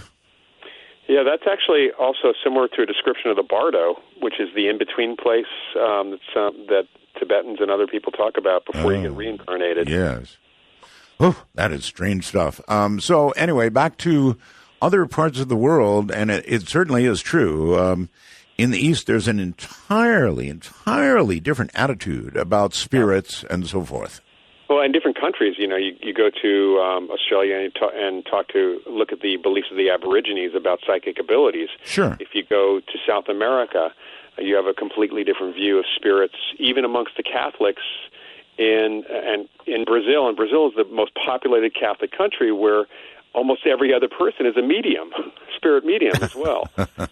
So, yeah, it's cultural traditions, it's religion is different. There is a difference in psychology. People always often talk about East-West psychology.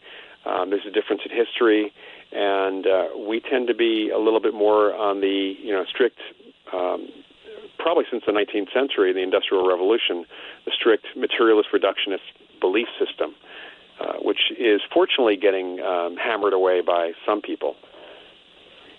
Well, why such differences? I guess just cultural differences, right? Yeah, there are cultural differences. There's a long history in parts of the world for the way that they believe in certain things. Mm-hmm. Well, certainly far more acceptance in the East than here in the West, and I guess it's just pretty much religion-based. I don't know. Anne, you're on the air on Skype. Hi. Hi. I was calling about something that you had said about the early on the broadcast about people remembering and not being able to remember their near-death experiences. Right. And I wanted to throw in, there was a drug called Versed that is given to most surgery patients, and I've wondered how many people actually had near-death experiences and didn't remember it because they were given that drug. That's an interesting question. I don't know of any research on that. The drug itself doesn't sound familiar to me, but that's something that would be very interesting to look into. Of course, people have near-death experiences also when they're in crisis outside the hospital too. And then some people they're declared dead by paramedics or other folks. Of course, they're not checking their brain activity at that point, but they certainly coded in other ways, and they don't have the near-death experience when they're resuscitated. So it's not. It may be related to the drug, and it may not be. But it'd be interesting to look into that, certainly. All right. Well, thank you very much. Anything else, Anne? No, that was it. Thank you. All right. Thank you very much. Okay, let me bring up a subject with you that you may or may not wish to talk about, and that is drugs. There are drugs, Loyd, that are well documented in producing, what's the right word? I hesitate to even say hallucinations, but they allow self-examination in a strange way. The DMTs, those types of things. And I wonder if, as part of your examination of the paranormal, if you have looked into any of this. The drug thing, certainly folks in my field have done that. Certainly we're doing that when it was okay to do so. Andrew Puharich, who wrote the book The Sacred Mushroom back so long ago, was doing research in telepathy using the psilocybin mushroom in very small amounts. Some of the researchers were using LSD before it was illegal, and I know there have been some other experiments done, perhaps maybe on the side with marijuana and some other things. Parapsychology is incredibly underfunded.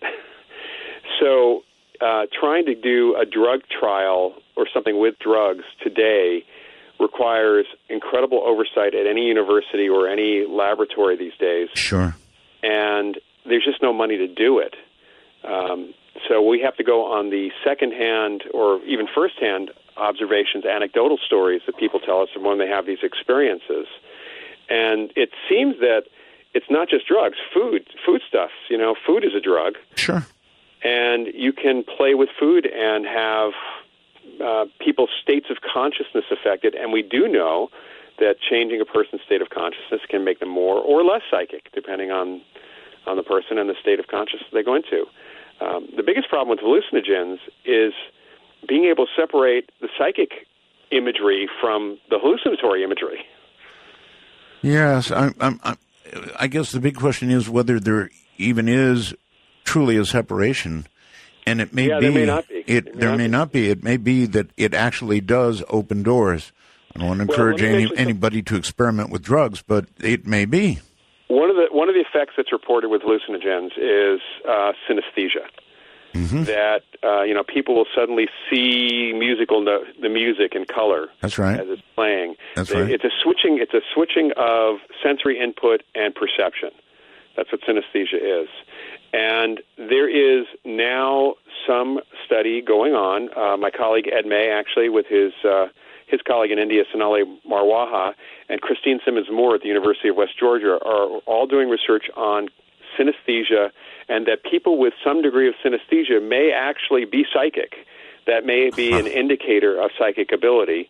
As it turns out, Joe McMoneagle, who was viewer number one for the Stargate program, for the U.S. Army remote viewing program, and Angela Ford, who wasn't designated as number two, but was one of the better viewers, are both synesthetes. They both have some degree of synesthesia. About 4% of the population has synesthesia to some degree or another.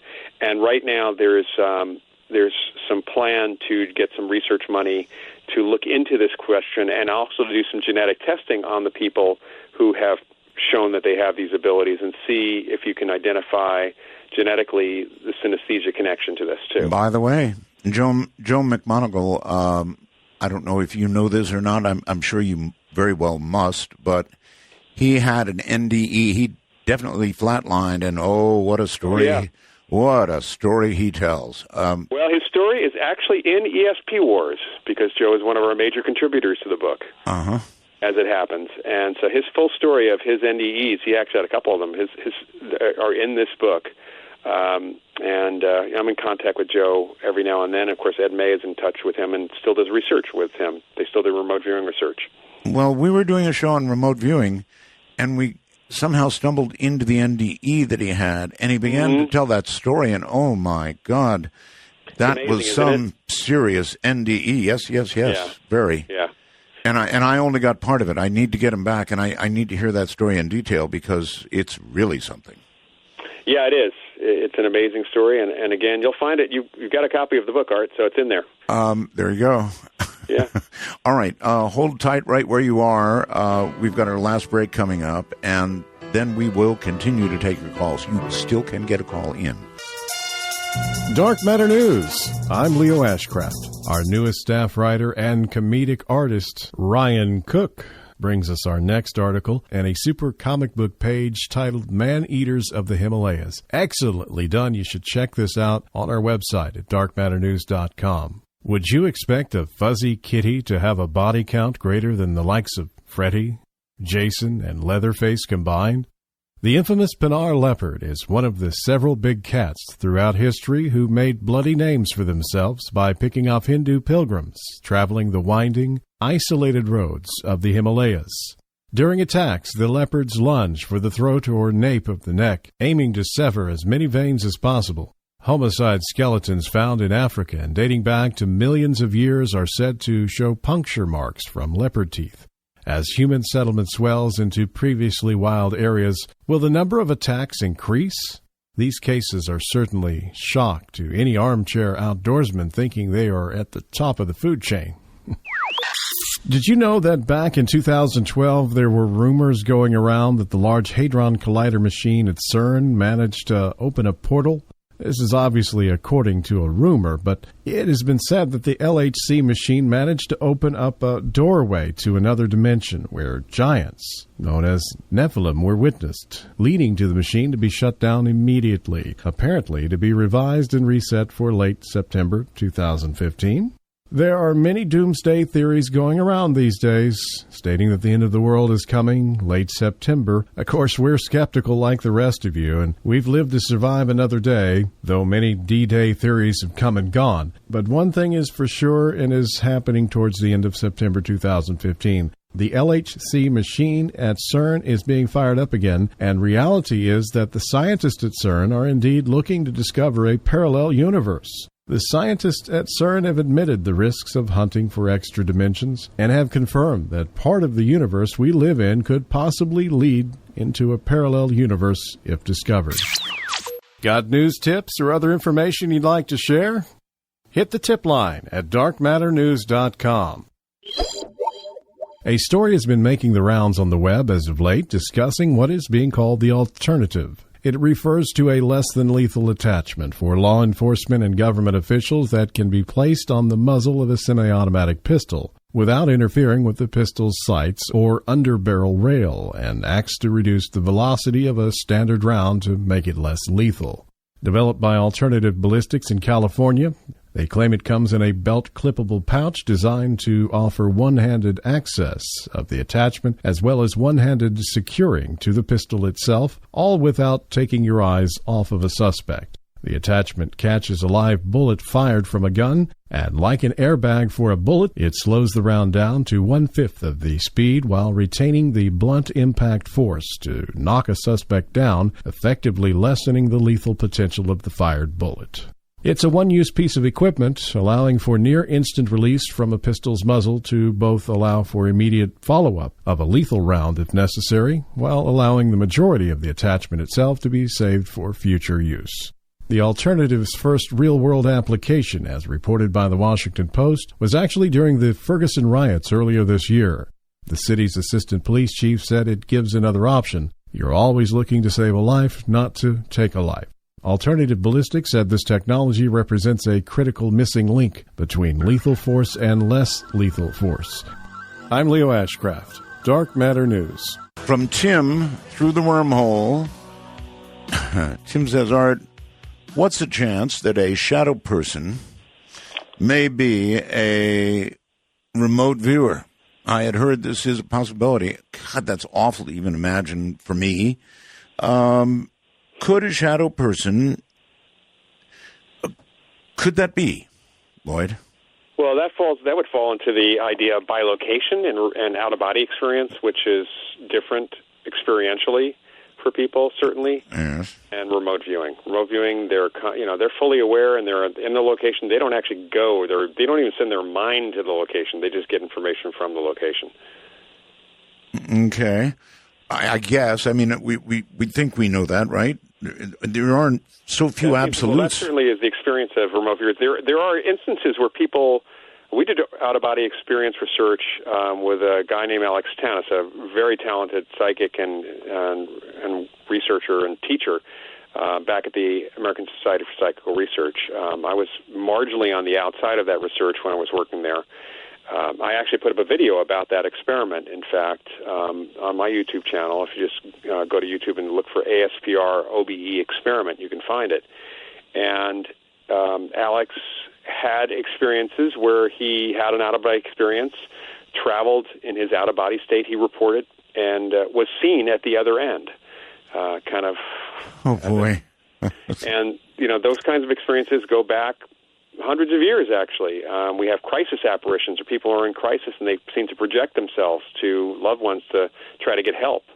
And apparitions of living people from time to time, when people are having an out-of-body experience in their dreams, they can sometimes be seen as ghosts. So it's possible that some of the shadow people, I wouldn't say remote viewers, but there might be somebody. That's disturbing to me. Because the whole shadow person thing just absolutely, I'm going to be honest, it scared the hell out of me. It really did. Yeah, and there's that group of shadow people that apparently wear fedora hats or something. Oh, yeah, I know. I've seen there's drawings. It's one of those phenomena that we're not really sure, and frankly, in parapsychology, we only touch them. First of all, they don't get reported to us that often, and when we look into them, they tend to be in the ghost. The ones that work seem to be in the ghostly category. Of all the things that I would have, a shadow person, to see a shadow person. Wheeling, Illinois, I think it is. Hello. All right. Yes. Good to finally get on. I have a question about near-death experiences. Yes. I've always been fascinated by this, but my problem with it, and truly believing in it is if we do believe that there is a God, and I do myself, I'm a believer, Art. Why would he show us a glimpse of the afterlife, and why would he show some people a glimpse of the afterlife and not others? Thanks. Yeah, you're welcome. It's a heck of a good question, Loyd. God's supposed to be unknowable, so I couldn't answer that question. Well done. Because that's a tough question. I mean, if you, how we're human. If there is a God, or who are we to presume we know the mind of God? Well done. I have no response to that. Yeah, I just that's. But really, it is a pretty good question. Some people have these experiences, and then other people, nothing. I would hate to think that the person who sent the wormhole message is correct. Well, some people die on the operating table. They do. So we don't know whether they may have had those experiences. The people who do have these near-death experiences sometimes say that there is a person there. And there have been cross-cultural studies, by the way. Some people meet relatives, some people meet religious figures, and it's based on the religion that you are. So in a cross-cultural study done by Carlos Osis and Earl Under Haraldson years ago, looking at Christians in the U.S. with near-death experiences and Hindus in India, the Christians tended to see either relatives or saints or Jesus or Christian figures. The Hindus saw Hindu gods. Mm-hmm. So, what's going on there? I have no idea. That's an honest answer. All right, up to Bozeman, Montana. Hello. Hi, Art. Wow, I actually managed to get you. You did? Man, you Roswell. So many. I've been listening to you since I was 5 years old, back in the 80s. And you're 80 now, right? Yeah, yes, that's it. Yeah, I'm kidding. I'm just really glad that you're back on the air. Thank you. 100%. Thank you. Loyd, I was wondering what your thoughts on the possibility of all this PK activity being quantum in nature. Just thinking about quantum entanglement and quantum physics, anything that you're close to, you might be able to affect with your mind just due to the very nature of particles. Well, if we want to speculate from a science fiction perspective, we could possibly scale it up from the quantum level to the macro level. The biggest problem we've got is this scaling up. A big thing moves. Now, of course, that big thing, a chair or even a ball, is made up of quantum particles, and we might affect them. We'd have to affect them all, I guess, and maybe even affect gravity. Maybe we're affecting gravity. Yeah. I'm just, thinking about at some point if you'd be able to find a way to look at particles, that people move particles, because that much had to be easier than, moving bigger things. Good point. Yeah, actually. It's a really good point. And we're just, I think we're still scratching the surface in physics of a lot of what's going on in the quantum world and how it scales up, or does it even scale up? There is, I get something called Science News, Loyd, and there is something very interesting going on with quantum entanglement. They're determining that there is a way, perhaps, to use the entanglement aspect to communicate, to actually transmit information. They're right on the edge of this. I knew this was coming. I knew it had to come. I knew it too. And of course, science fiction writers always talked about the Ansible, which is basically on that principle. So it's got to be coming. It's spooky action at a distance. Big cool. One. Speaking of distances, Andy Jazz, it is down in Australia. Hello. Hey, Art. How are you? I'm very well indeed, thank you. That's good. I just wanted to know if Loyd has had any experience with the phenomena of streetlights turning off or on as you drive by. Is this a phenomena, or is it just a case of you only noticing the few times that it does happen and not probably the million times that it doesn't? Similar to the 1111 phenomena. Right. Also known as streetlight interference, or SLI, for folks in my field. Well, we'd have to take each individual streetlight incident separately, because some streetlights do have photoelectric cells that when a light beam hits them as if it's the sun hitting them, they can turn off. So a car driving by can reflect off something, can cause that to snap off. But that said, I've seen a few people. We've had a few people over the years who have said that they could turn off streetlights, and walking by on a quiet street, as they walk by the streetlights turned out. So that was pretty cool to see that happen. And of course, then you do have times that streetlights do cycle on and off. So it may just be that some of the streetlights that were even turning off for this guy could have been because of the cycle that was happening. But he seemed to be able to actually, his presence seemed to affect things in that way. Okay. Great. Thank you. Great show, guys. Thank you, Jazz. Take care. I should mention, Art, I'm trained as a magician and mentalist also. Really? So it's kind of my parallel career, and it served me really well, not because I think people are typically lying or faking, but because we do perceive things in unusual, mysterious ways, and that's how magicians and mentalists can make people think things are happening.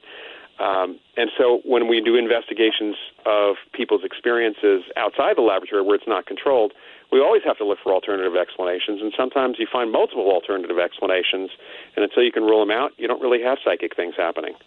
Okay, sure. Let's try George out there somewhere. George, where are you? I'm about 40 kilometers north of Hamburg, Germany. Wow, okay. Little farming village. Alrighty. I had an experience at 5 years old. I'm an American, by the way. I had my tonsils taken out. Oh, yes. And I always had a problem as a kid of sleeping or going to sleep easily. So, and at that time they used, I'm not sure, gas or something to put you out. Mm-hmm, yes. And when they put me out, I died on the table. And I didn't find this out until years later from my mother, that I had actually, and it was just for a very short time, like 20, 30 seconds. And, but I distinctly remember it today, floating and noticing that my gown that I could see the color of it, the slight blue. Rather than seeing a bright light or a tunnel, I had like an illuminated screen in front of me. Wow. And I'm floating, and the screen was white. Everything else around me was kind of a gray, and I could hear them talking. The physician was my uncle. And I know they were concerned, and I was telling him, I'm right here. Everything's okay. I'm fine. And next thing I know, I woke up in the bed, but I had no bed in the back in my room after the operation. Boy, this sounds like a very, very strongly imprinted memory.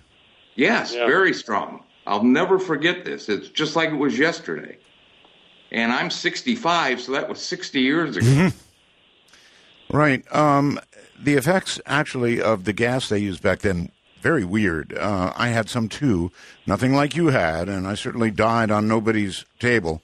But that's really something. NDEs absolutely fascinate me. George, I can't tell you enough how much I appreciate your call. Any comment, Loyd? Well, people, there are different images than the traditional tunnel and light. When I was over in Japan a number of years ago, I talked to a number of people. I was doing a show on near-death experiences and talked to a number of people who didn't see, they had near-death experiences. They had all the classic effects the experience and biologically had the effects, but they were crossing a bridge. They crossed a bridge. There was no tunnel. There was a bridge. And then there was a rose garden, a flower garden, on a sunny day, and that's where they met their ancestor who told them it wasn't their time and sent them back. And we see this in different parts, and you're talking about East-West psychology here. It seems like in China and Japan, I've talked to people from the Chinese community here in the Bay Area, and they too who have had near-death experiences, did not experience the tunnel effect, which kind of contradicts some of the explanations that neurobiologists have come up with for what a near-death experience is. And it's always interesting that he remembers it so vividly is an earmark of a true NDE. That kind of imprinting and effect is absolutely an earmark of it. There you go, George. Yeah, that's kind of frightening. Yeah, right. It was like a movie screen lit up white, and I could see this screen, but I couldn't see them. And I had no one come and tell me that it wasn't my time to go. I don't think I realized that I was dead. Maybe you weren't gone long enough for that. I really appreciate the call, George, all the way from Germany. Thank you. We're developing this very international audience. Let's go to Denver. You're on the air with Loyd. Hey, Art. This is Matt, your undefeated atheist from Friday night, part of the 5-0, Matt. 5-0, part of the DM Talk hashtag over at Twitter. But I got a real quick question. I know you're almost out of time. I know you up. I saw you up there celebrating again and again, Matt. Oh, I had to. That's what you got to do. You got to celebrate your victories. Okay. Anyway. All right. So real quick, I had a question. It was about his experiences where he said that he witnessed in a controlled environment, the spoon bending and the pencil rolling. Mm-hmm. My question is, and I know you have a problem with funding, that if you've proven this in, like a vacuum kind of scientific kind of element, why not take this to the $1 Million Skeptic or $1 Million Paranormal Challenge? Make the $1 million, prove it, legitimize it, and make grant money, Mm-hmm. off of it. I would encourage you to go to Randy's site, to randy.org, and actually read the application process and the rules, and you'll see why no one actually takes that research there. I've seen people go on his things, but he only seems to get, kind of the kooky people. The people who are legitimate people claim they want to go on it. Yeah, people who really look at the rules and look at the challenge, it's not about whether they can do it or not. It's about who owns the rights to what. It gives up patent rights or your... There's so many things. First of all, there's a lot of hurdles because, and frankly, it's not going to be set up fairly. The test itself may be fair, the controls, but people who have gone through or gotten up to that, there have been enough changes and tweaks to the challenge over the years. It's really about the rules. And if you really read the rules, and then also you might read an analysis of it on the Daily Grail, Greg Taylor's blog. He did a really great study of the $1 Million Challenge a few years ago. And it's not something that an athlete's manager, a professional athlete, would not be allowed by his manager to take the challenge if it was a challenge for athletic performance. Okay, I can see on that. I just love that Randy, when he was on Carson and Uri Geller and Peter Popoff were on there, and he didn't expect them to be on there, and he kind of showed him how the spoon bending worked. And you even said, "Oh, you can fake any of this stuff." Are you kidding? And the spoon bending, I have to say, the spoon bending has not been done under controlled conditions. But there have been analyses of the spoons after they've been bent, and there's some interesting things that are going on there. The fact is that you can fake any of this stuff. All right, Matt, I'm going to have to go. Yeah. Show is ending. Hey, thanks, Art. You bet. Take care, buddy. And boy, Loyd, what a show. Thank you so very much. Your book is ESP Wars, and it is out now, right? I've got a couple of online courses coming up if people want to check those out too. So online courses as well. Okay. Yep. And those if they go to the Rhine Center's site, which is rhine.org, they can click on Education, the Education Center, and find out about the courses. Well, it has been an astoundingly good show. Thank you, my friend.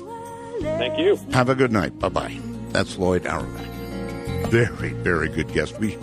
probably touched on just about everything, I think, and a little beyond. So, tomorrow night, I kind of gave it away. Unless I'm wrong, I believe it is Shadow People, and it's going to be a very unsettling show for me in view of what's happened recently. But unsettling, that's what we do. Good night, all.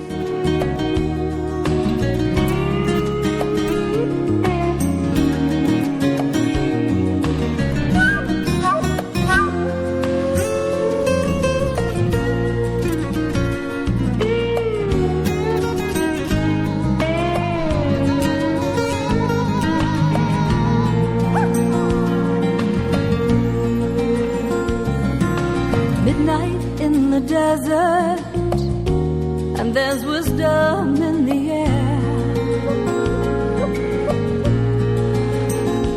I've been looking for the answers all my life. I found you there.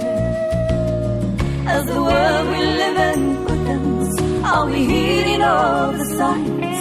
Have we lost our intuition? Are we running out of time?